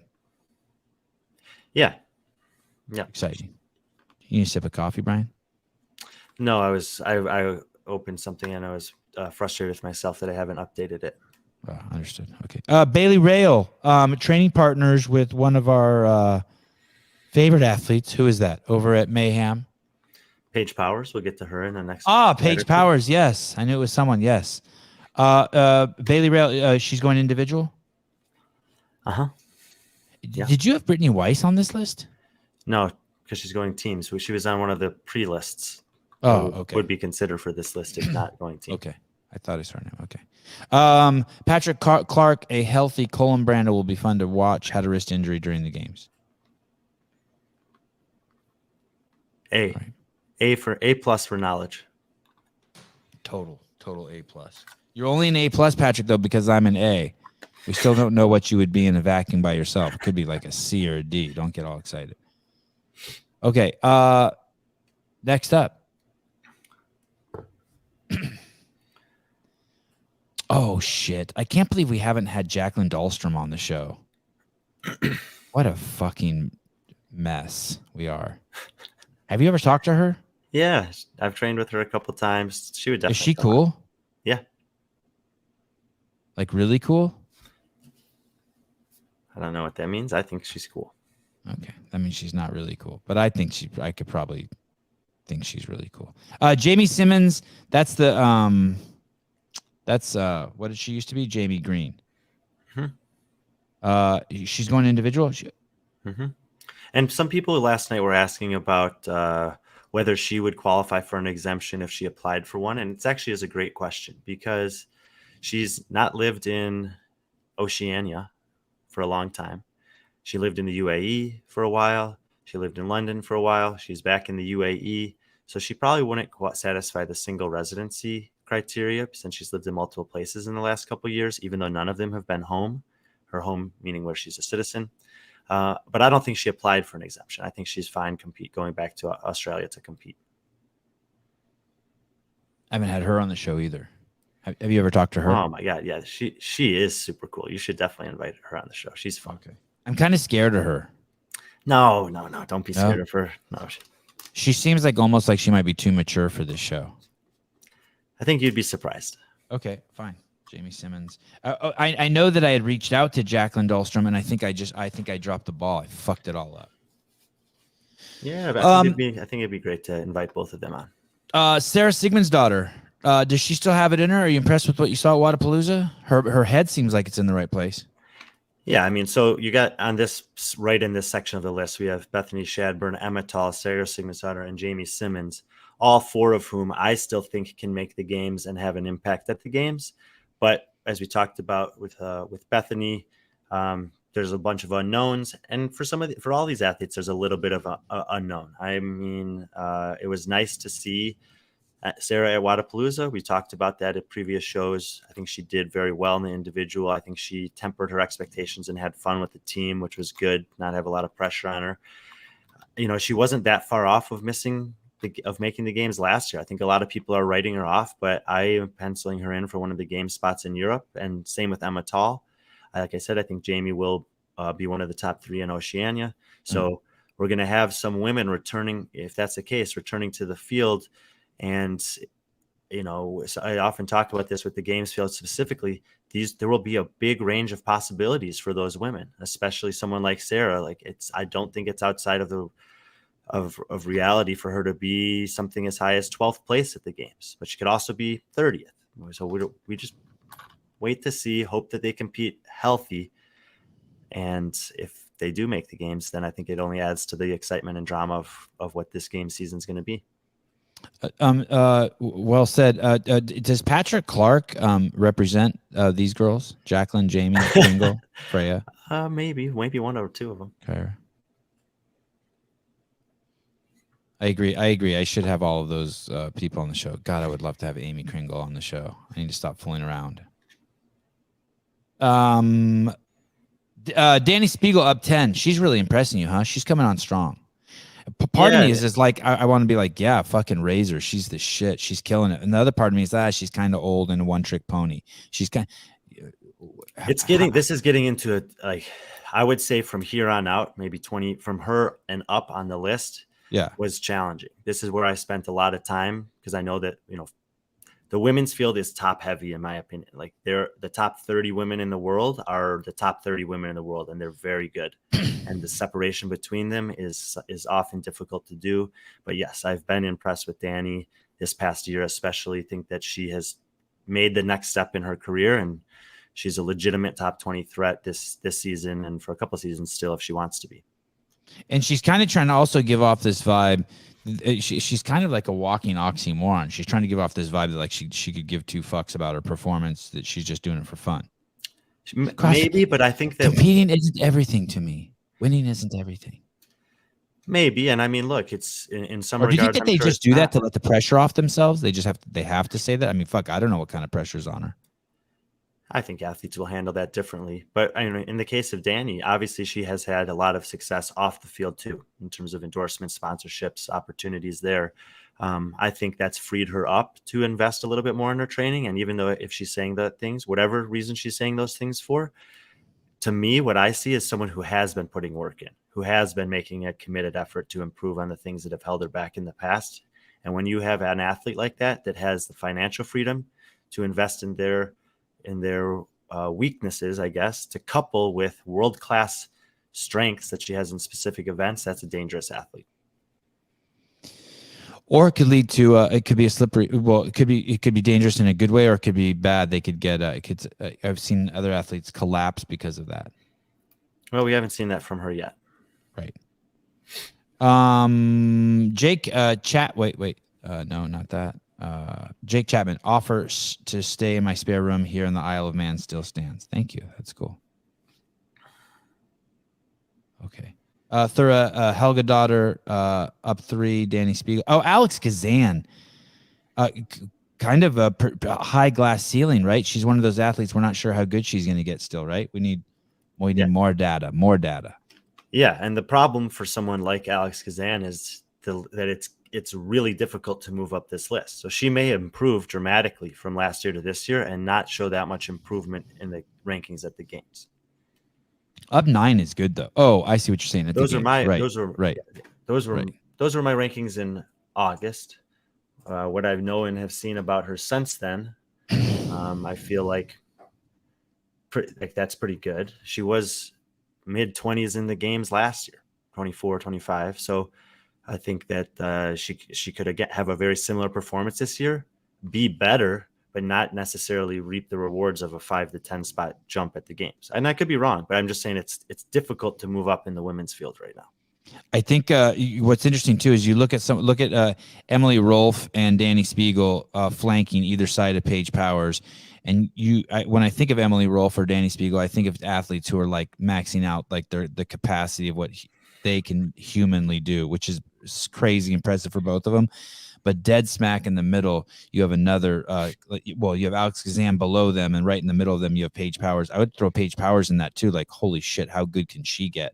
Like, there might be some, not that she has any massive holes, but there might be some things she could drastically improve in that will blow everyone away, right? Yeah, this is a very like a microcosm of the big picture I was telling you about earlier, where you have that young generation coming in and they're blending with the older generation who's still relevant and very good. Turi Helgadottir being another one. So you have like almost a little back and forth there. Yeah. Yeah, wow. Good point. Bethany Shadburn, old school. Alex Kazan, new. Alex Kazan almost has the same vibe as Danny Spiegel. Like, she's just like, I just want to do my best. I'm just, life's fun. I'm just trying to like keep my shit together. Thura Helgadottir, another hardcore veteran. Danny Spiegel, hardcore veteran. And then Paige Powers, newbie. New-ish she be. Was she a kid athlete, Brian? Paige? Yeah. Teen? And we're going to see more of Did this. she win? Wait. Did she win? Win. Teens? Paige? Hopefully PC can help me out with that. Patrick Clark, you're up. Pinch hit. Okay, sorry. What were you going to say when I interrupted you? No, just that we're going to see more of that on the next slide. The young Got it. old blend. Hey, let me ask you this. Could you see Paige Powers being top 3 in the next 5 years? Like, I'm not saying like it's likely or unlikely. I'm saying, could you see it? I don't know about top 3. Top right, 10. Okay. Top 10. Okay. I like you. I like you for that reason. You're very sober. It would be so fun to say top 3, but you're right. Shit starts getting weird as we get to the top, right? Like when you got people like Fikowski at 16th, it's like, holy fuck. She did not. Thank you, Patrick. Patrick judged her at the 2018 games. I'm judging you right now, Patrick. No, Katie. Come on, Katie. Don't ask silly questions. Let's leave the comments for the serious games. Okay, I'll read it anyway. Brian, could you see Spiegel being top 3 in the next 5 years? Yeah, if the top 50 die. In the West semifinal, yeah. Katie. Are you trying to irritate me? Top 3 in an event. Top 3 at the West semifinal. Mark her down for it. Top 3 in an OnlyFans page. Brian, you're not supposed to laugh at that. You're supposed to stay serious. Top 1%. Doing your job, Sevan. Thank you. Asking dumb questions. Okay. Let's go to the next list. Emily Rolfe, you got her up 10 at 7. I guess we should talk about her because I do think she's pretty fucking amazing. Yeah, she could be even higher on this list. I think that the bummer for her was the injury that she had at Wodapalooza. Obviously, she had and at the games. An unfortunate circumstance last year. Just so to see something, she would have podiumed at Wodapalooza if not for that calf strain. But she did have the calf strain. She did have that thing happen to her. And so, even though I think that at her optimal, she might be 15th on this list, I can't ignore the fact that she is getting older relative to the field, and she's not having a healthy run right now, which is a real thing in this sport. I do want to say this about her though. I do think that like her window is about to close. I think she's one of those athletes that it's do or die. Yeah. What is this? Will Brandstetter just said. Oh shit, he's fucking Katie up. Oh, that's sorry, Katie. I like you, Katie, but here we have to take some shots. I'm pretty sure this is crazy. I'm pretty sure Katie is now the lead CrossFit analyst at Morning Chalk Up and the head of social media and the head editor. Katie, you're a boss. I love you, Katie. I don't even know you, but you're great. Okay. Here we go. I wonder if she's getting paid for all 3 of those jobs. Of course she is. Of course Awesome. she is. She's eating your breakfast, buddy. She's eating your breakfast. Well, you can't get situated, Brian, and Katie's just snug at home in her foxhole, comfortable, and you're out riding the tides, Brian, getting tossed around. Don't hate on her. Okay, we talked about Carrie Pierce. No, she's Oh yeah, don't forget, and the newest Bottom Line host. Great, thank you. Katie. Okay, here we go, people. Now it's getting good. Amanda Barnhart, one of my all-time favorites. Ariel Lowen, also one of my all-time favorites. Christy O'Connell, another special human being. Matilda Garnes. I'm reading from the top down. 11 was Amanda Barnhart, and I'm going down to 20. You got Lucy Campbell down there. Why? I thought she's toast. Yeah, she'll be off this list starting tomorrow.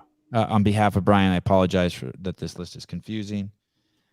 Katrin David's daughter, down 1. Anything you'd like to say about Miss Daughter? I think she's going to have I think she is actually going to have a good year. Yeah, I mean, I think especially competing in North America West, she'll make the games this year. And once she does make the games, I think she can finish in the top half still.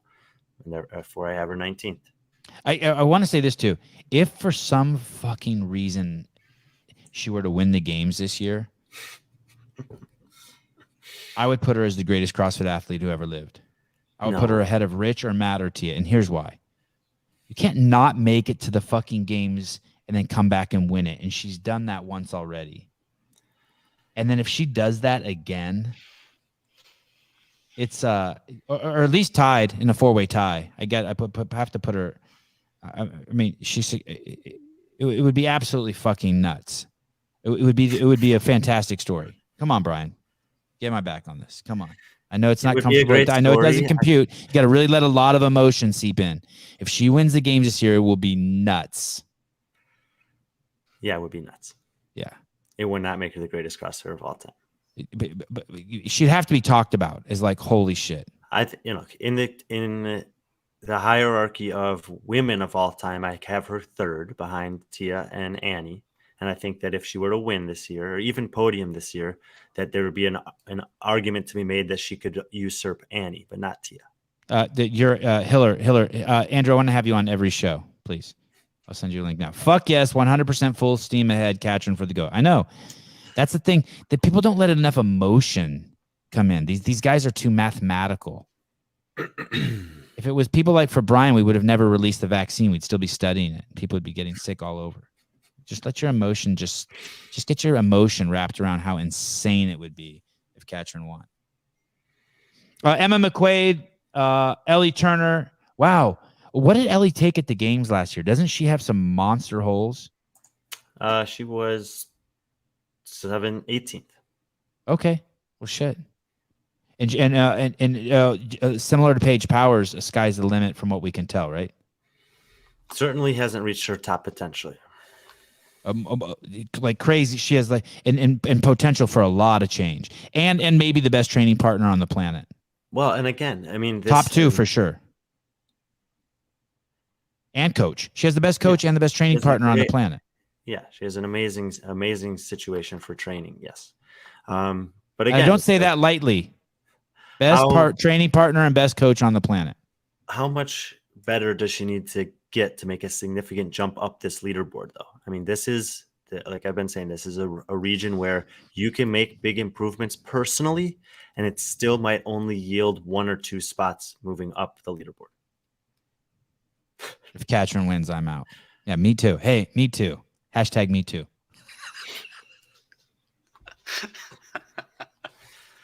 Yeah, do you really like that one, huh? That was great. He really tickled himself, huh? He's the same color as his shirt. Emma, God, we have so many great women in this sport. Look at this fucking list, you guys. Emma Carey. When does O'Connell retire? Is she just going to compete forever? I don't know. I mean, I continue to be impressed by what she's able to do year in and year out. She had a 13th place finish last year, which was a little regression, but she still seems to be amazing and amongst the top 15 in the world. So I'm keeping her there until she's not. Karen Freyova. Yeah, I think Karen has a chance. Of all of these women in the top 20, she was, I think, 20th last year at the games. I think she and Matilda Garns are the ones that really are at the point in their career where they can make a big jump forward, because I think some of the things that held them back there were not necessarily fitness related, but just confidence and experience related at the games. And I obviously was blown, Karen has impressed me in the past, but what she did in Dubai was exceptional. I think if she can channel that same confidence and self-belief into the CrossFit Games setting, that she can make a push up the leaderboard. There was this story with Ariel Lowen. She was on the podcast and she was saying how she trains at her gym and just does the workouts with the classes. And I thought that was so cool. And then I really wanted to do this. And then I was thinking, this is going to sound bad, but not that I really care if her gym is affiliated or not affiliated. Like, do what you need to do. But let's say if her gym was affiliated, I just thought it would be so cool if everyone in the CrossFit fucking community, like, signed up for everyone signed up for 1 year for a GoFundMe for Ariel. It gave her $1 a month for a year, and 300,000 of us did it. So she makes $1 million. And we do it to basically support, because she could be our one true fucking CrossFit athlete. She does the class at the fucking affiliate 5 days a week and only supplements her training when they don't do the shit that she wants to do. I thought that, what a fucking cool thing. Like, as a community, that could be our athlete. But then I found out that, but her affiliate's not affiliated. So kind of fucks that up. But I don't care that they're not affiliated, but you kind of need it for the story to be like button tight, right? Like they're just a regular CrossFit gym struggling. It would be so fucking cool to do that. I would love to get behind that and push that. You just sign up for like the monthly $1 to a GoFundMe, and everyone does that for a year, and we get 100,000 or 300,000 of us to do it. It'd be fucking awesome. Here, Katie Gannon. Here we go again. Katie, I don't even read what you wrote first. I just pick you because I like you. So don't say anything stupid and piss me off. I think the Ariel Lowen not actually trying story was true the first year. Now she's committed. You can't be at this level. Not that she's not trying. I'm not suggesting she's not trying. I just like the fact that she's still doing the affiliate classes at the non-affiliate. It's just so awesome because she's one of us. She's got to be doing more volume than that. Because I do the She affiliate. is. She said she supplements it. She says that she basically does the classes and then supplements it. Listen, are you and Katie not listening to me? You and Katie Gannon? What are you guys not listening to me? No, I'm just saying, like, I think that to some degree, like when you say, but she supplements it with the stuff they're not doing, there's a lot of stuff that they're not doing that she has to be supplementing with to be competing. Are you accusing Ariel Lowen of being on steroids?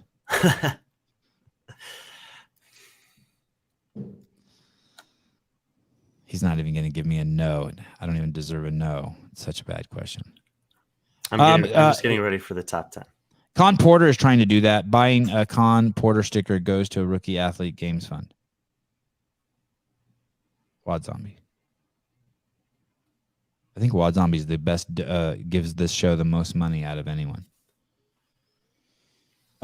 She's the new Valerie Voborel, and J.R. Howell likes that comment. Yeah, pretty good. Doesn't Spiegel give $19.99 every show?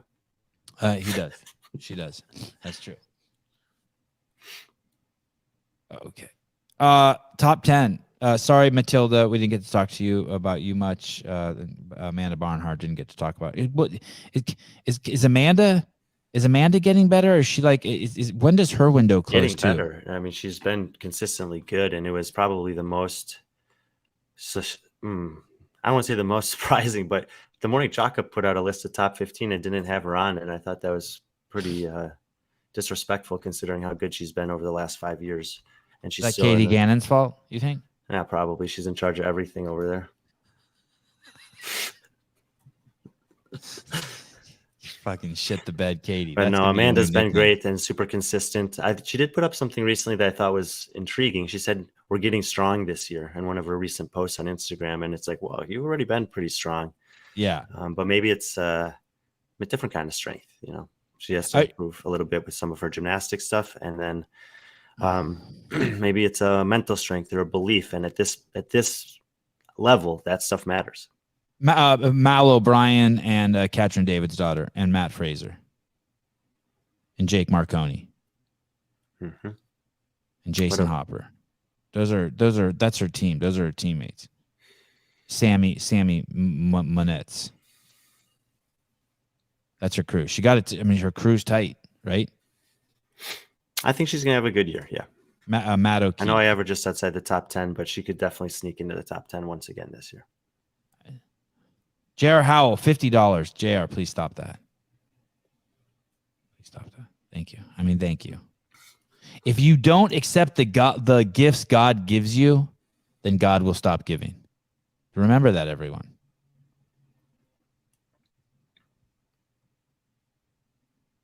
Okay. Here we go. This is what you've all been waiting for. Hour and 39 minutes into the show.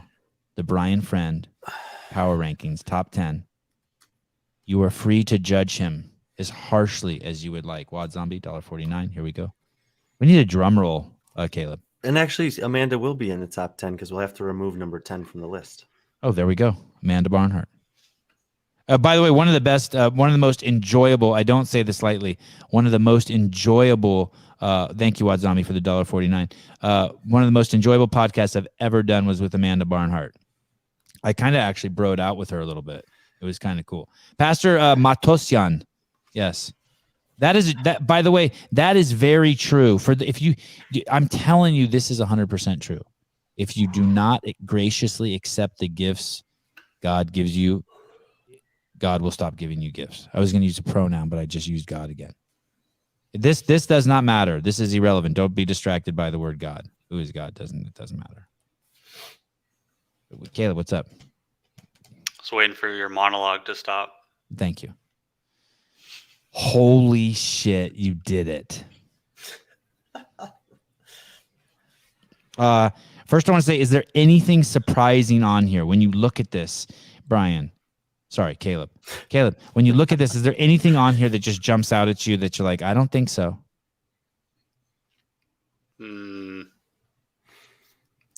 Danielle Brandon, maybe? Wow, okay. Like for me, this is kind of a no duh. This is, I mean, he nailed it. This is it. This is the best top 10 list ever assembled. I was kind of surprised, but kind of not. So, yeah.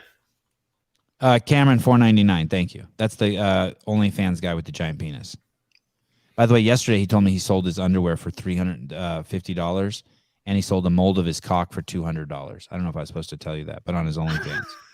Isn't that crazy? That guy, I text with the guy who told me he sold his cock for $200. The top 10 power rankings list for 2023, not the whole year, but just where we're at now, February 14th, 2023. The best female CrossFitter in the world, Al O'Brien, up one. Then Laura Horvath, then Annie Thorsdottir in third. Really crazy impressive Annie. Crazy impressive Annie. Left the sport and came back, had a baby. That right there is going to make, I mean, I'd throw her up in there with that, like the Katrin comeback. I mean, it's nuts. Danielle Brandon, number 4. It's crazy. This sport requires so much fucking discipline. It's insane that we actually have a bad boy. You know what I mean? Do you agree with that, Brian? She's a bad boy, right? Yeah. It's fair to say. She's like a lady Jake Berman. Yeah. Is Jake Berman a bad boy? I think so. I mean, he dyed his hair, but he hangs out with Noah. That's got to cancel out a lot of the bad boy shit. He gives money to homeless people, too. Emma Lawson, the porcelain doll. I mean, she was only born 17 or 18 years ago. She's brand new.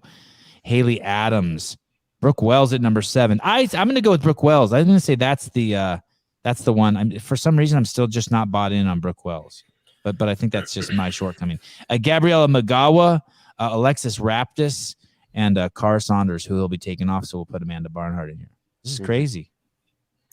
Yeah, and I mean, I think maybe we'll start with 9. So, Alexis Raptis, I think of all of the women on this list, is the one we know the least about. I think she does have potential to move up inside the top 10 further, but she may regress a little bit too. I mean, it's I think she's the biggest unknown of the women in the top 10 just because we have the least, criteria or data to draw on with her at the highest level. But all of the signs are there. The mentality is there. She had a good season last year, and I think she'll have a good, if not great, season this year.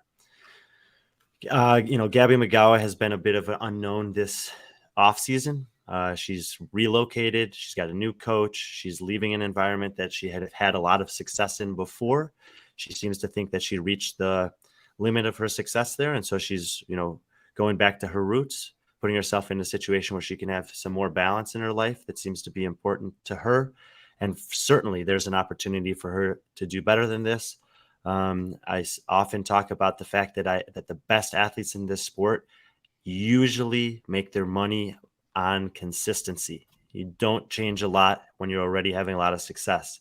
In the case of Gabby and Haley, they are looking to make some changes because they feel like they're just banging their head against the same ceiling. So I commend both of them for making small adjustments this offseason in an attempt to move up this list, but there's a little bit of risk that comes with that. So we'll see if either one of them is able to do it. Small adjustments?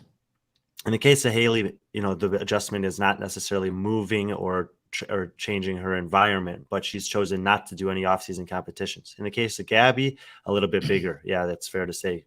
Moving back home, having a new coach, those are big changes. Boyfriend is the coach. It's Johnny. Good list, Brian. Thanks for taking your time to make it $4.99. Thanks, Johnny. It's bold, man. It's bold. I would agree with Sevan here. I think that Brooke is I considered putting her as high as 4. I think it was she sneaks into the games last year, but had a great games performance. I still don't know if we've seen the best version of Brooke Wells, and we've seen her obviously do incredibly well for several years.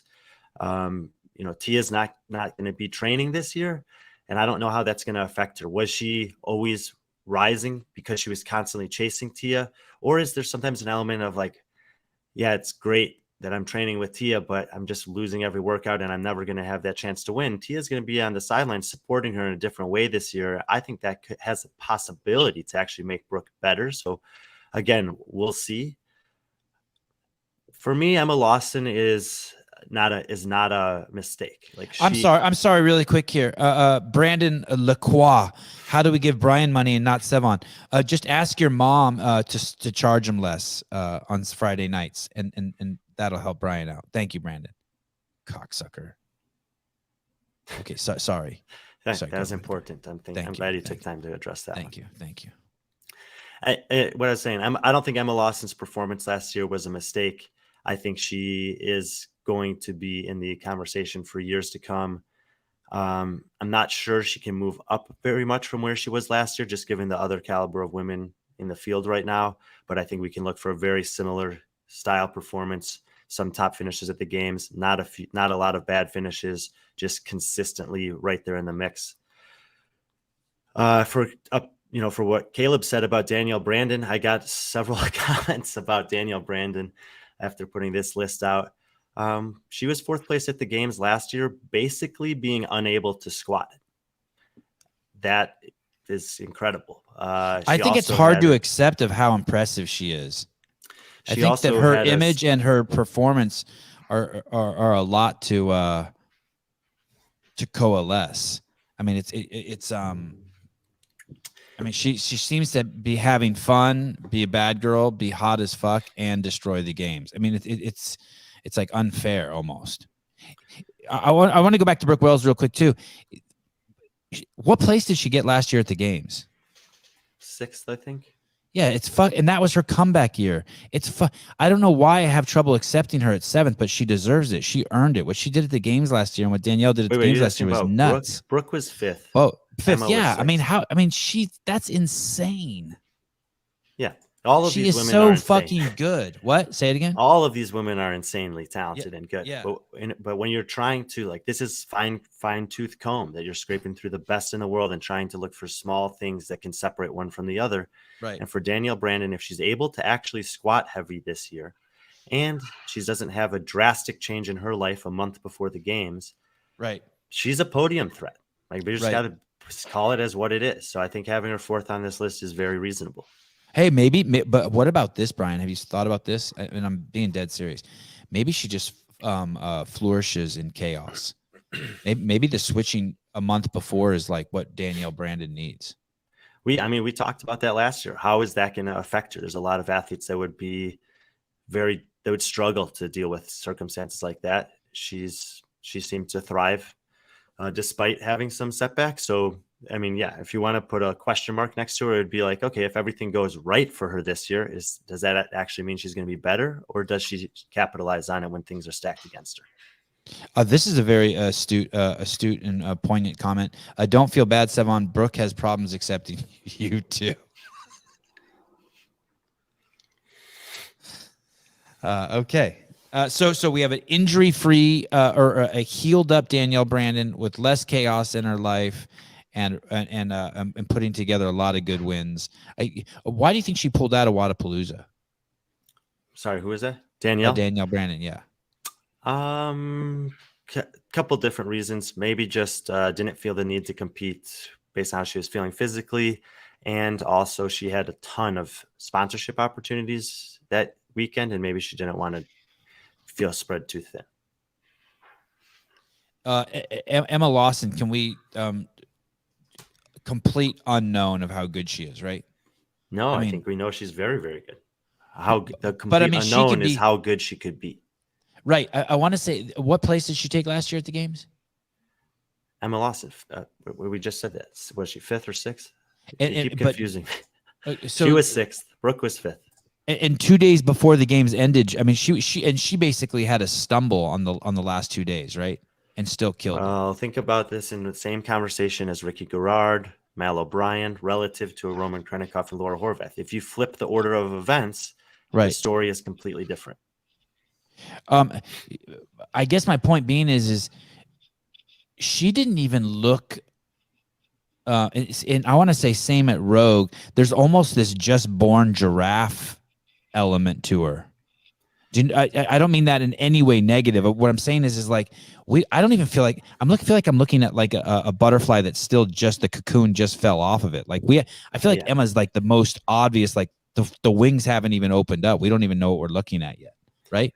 Yeah, like I remember when I was coaching the high school football teams in Texas that there would occasionally be these freshmen that would come in that were like freshmen. They were like 5'10" to 6'2" and weighed 130 to 150 pounds, and they were clearly like athletically gifted, but they didn't necessarily fit in their body yet. And I would call them exactly that. Like, you're like a young giraffe. Yeah. Just, working your way around this barbell and whatever. And 2 years later, they were just savages. Yeah.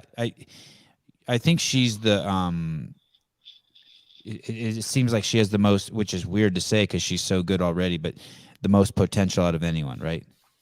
God, what if her and Mal just... I don't know about that out of anyone, but she's got, I think that relative to a lot of women on this list, her potential ceiling is farthest away. Okay, good. I'll go with that. And it would be great to see her and Mal have like 5 or 10 years of just wars, right? I mean, yeah, I think if you're just a fan of like pure competition and sport, and over the next 7 years, Mal wins 3, Emma wins 3, and someone else wins 1, like that's an incredible era to be following along during. Danielle's a force of nature. She's an F5 tornado, powerful and wild. If she can focus that, she's going to be on that podium. You know what's crazy about Danielle is if you told me, oh my God, that one girl slapped the other girl at the CrossFit Games, I would automatically just assume you were saying that Danielle Brandon slapped someone. Like no one else would pop. Well, so here's the thing. As good as all of the women on this list are, for me, there is a distinct line 1, 2, 3, and everyone else. And the reason I say that is because the last 2 years, Annie Thorsdatter has competed in 3 major individual competitions, and she's podiumed in all 3 of them. Rogue, Games, Rogue. And she obviously competed on a team last year. When she puts herself in the individual field, she is beating everyone on this list still, other than those 2 women that I have ahead of her. She did beat Mal 2 years ago at the Games, but Mal has taken another step forward since then. So to me, those are the top 3. And then the rest of the women below that have to prove to me that they can actually beat one of those before I'm going to give them credit in our rankings that they can. I like that. This is probably going to irritate. I hope this irritates Brian. Why are you leaving out Laura Horvat? What does he mean leaving her out? She's right there in second. I know. Get him. Tia's obviously not there. That's why they're +1 for the top 3 is that they've all just moved up to replace Tia. It is, I think that it'll come down to programming between Mal and Laura at the Games this year. I think that their fitness is so superior. I think that their strengths are so drastically different. And more importantly, their weaknesses are so distinct that basically the CrossFit Games champion this year is going to come down to whether there's strict deficit handstand push-ups at the Games or not. Oh, shit. Oh, shit. And we're going to find out tonight. Well, we can ask JR tonight. Will there be, even though that's not what the show's about, we can ask Nostradamus tonight, JR Nostradamus. And if there are not, I think that Laura will win the Games this year. I agree. But if there are, I think Mal will win. Crazy. One movement. There's a great comment in here from Patrick Clark. Thank you, Caleb. You're going to see a lot of Danielle Brandon in the media in the next coming months. God, I hope she gets some sort of commercial for like Trojan condoms or something. Please, please, please. She just got sponsored by Rain. Oh, that's the drink. Yeah, but that's the same as Monster, right? That's she always had them, right? No, I think she just got that. But she was sponsored by Monster. I think all the Oh. Monster athletes are switching to Rain or something like that. So it's the sugar-free version of Monster or something, I think. God, I would like to see her do some crazy shit. Do you remember those Trojan commercials where they were like at the Olympics and it would be like 2 athletes and they would always end up in the... Did you guys remember that? No. Before your day. All right. Brian, when will this list get updated before the CrossFit Games? How often do you update this? Yeah, I'll update it today to take some of those people off of the list. But I mean one where we do another show.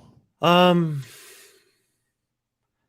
think probably probably not until August after the games for the top 100. I think after semifinals, I'll rank the games athletes that are remaining.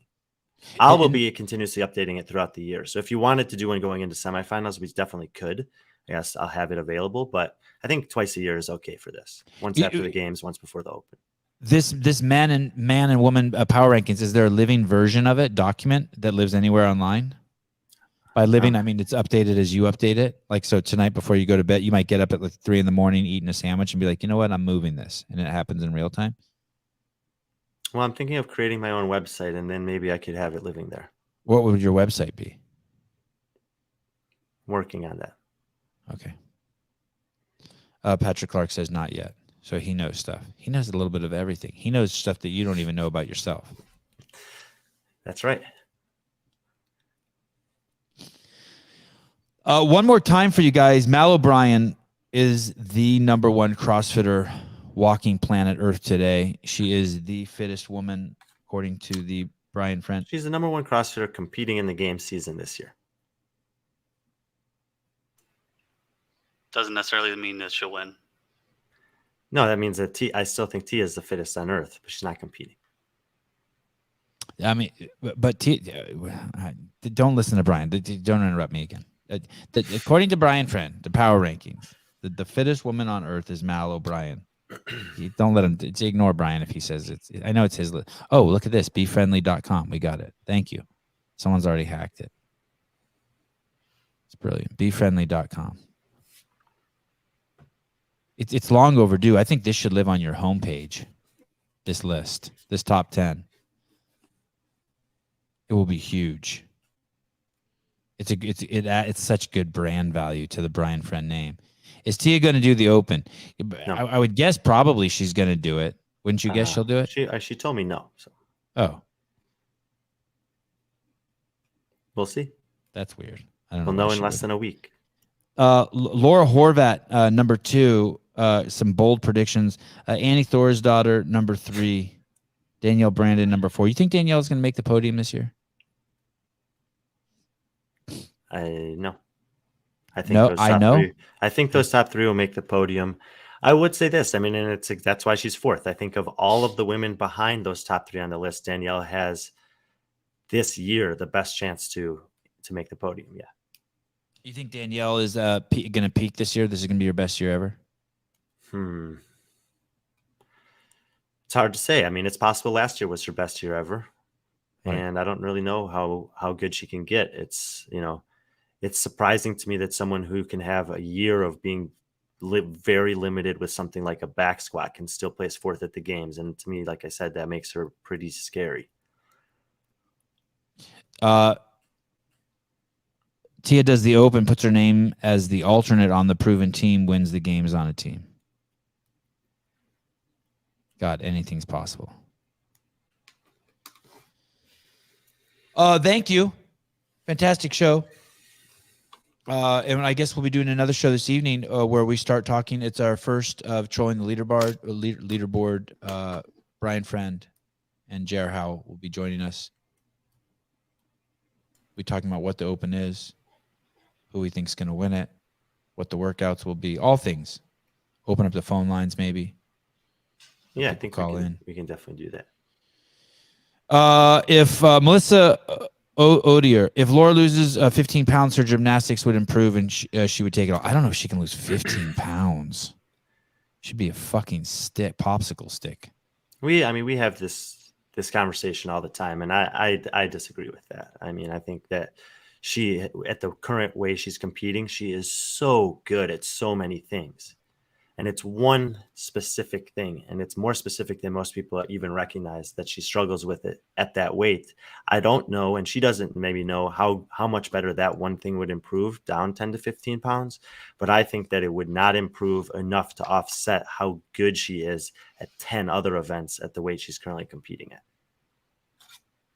I think there's somewhere in the middle of those two. Eric Weiss, Sevi, how's that punk kid at the skate park?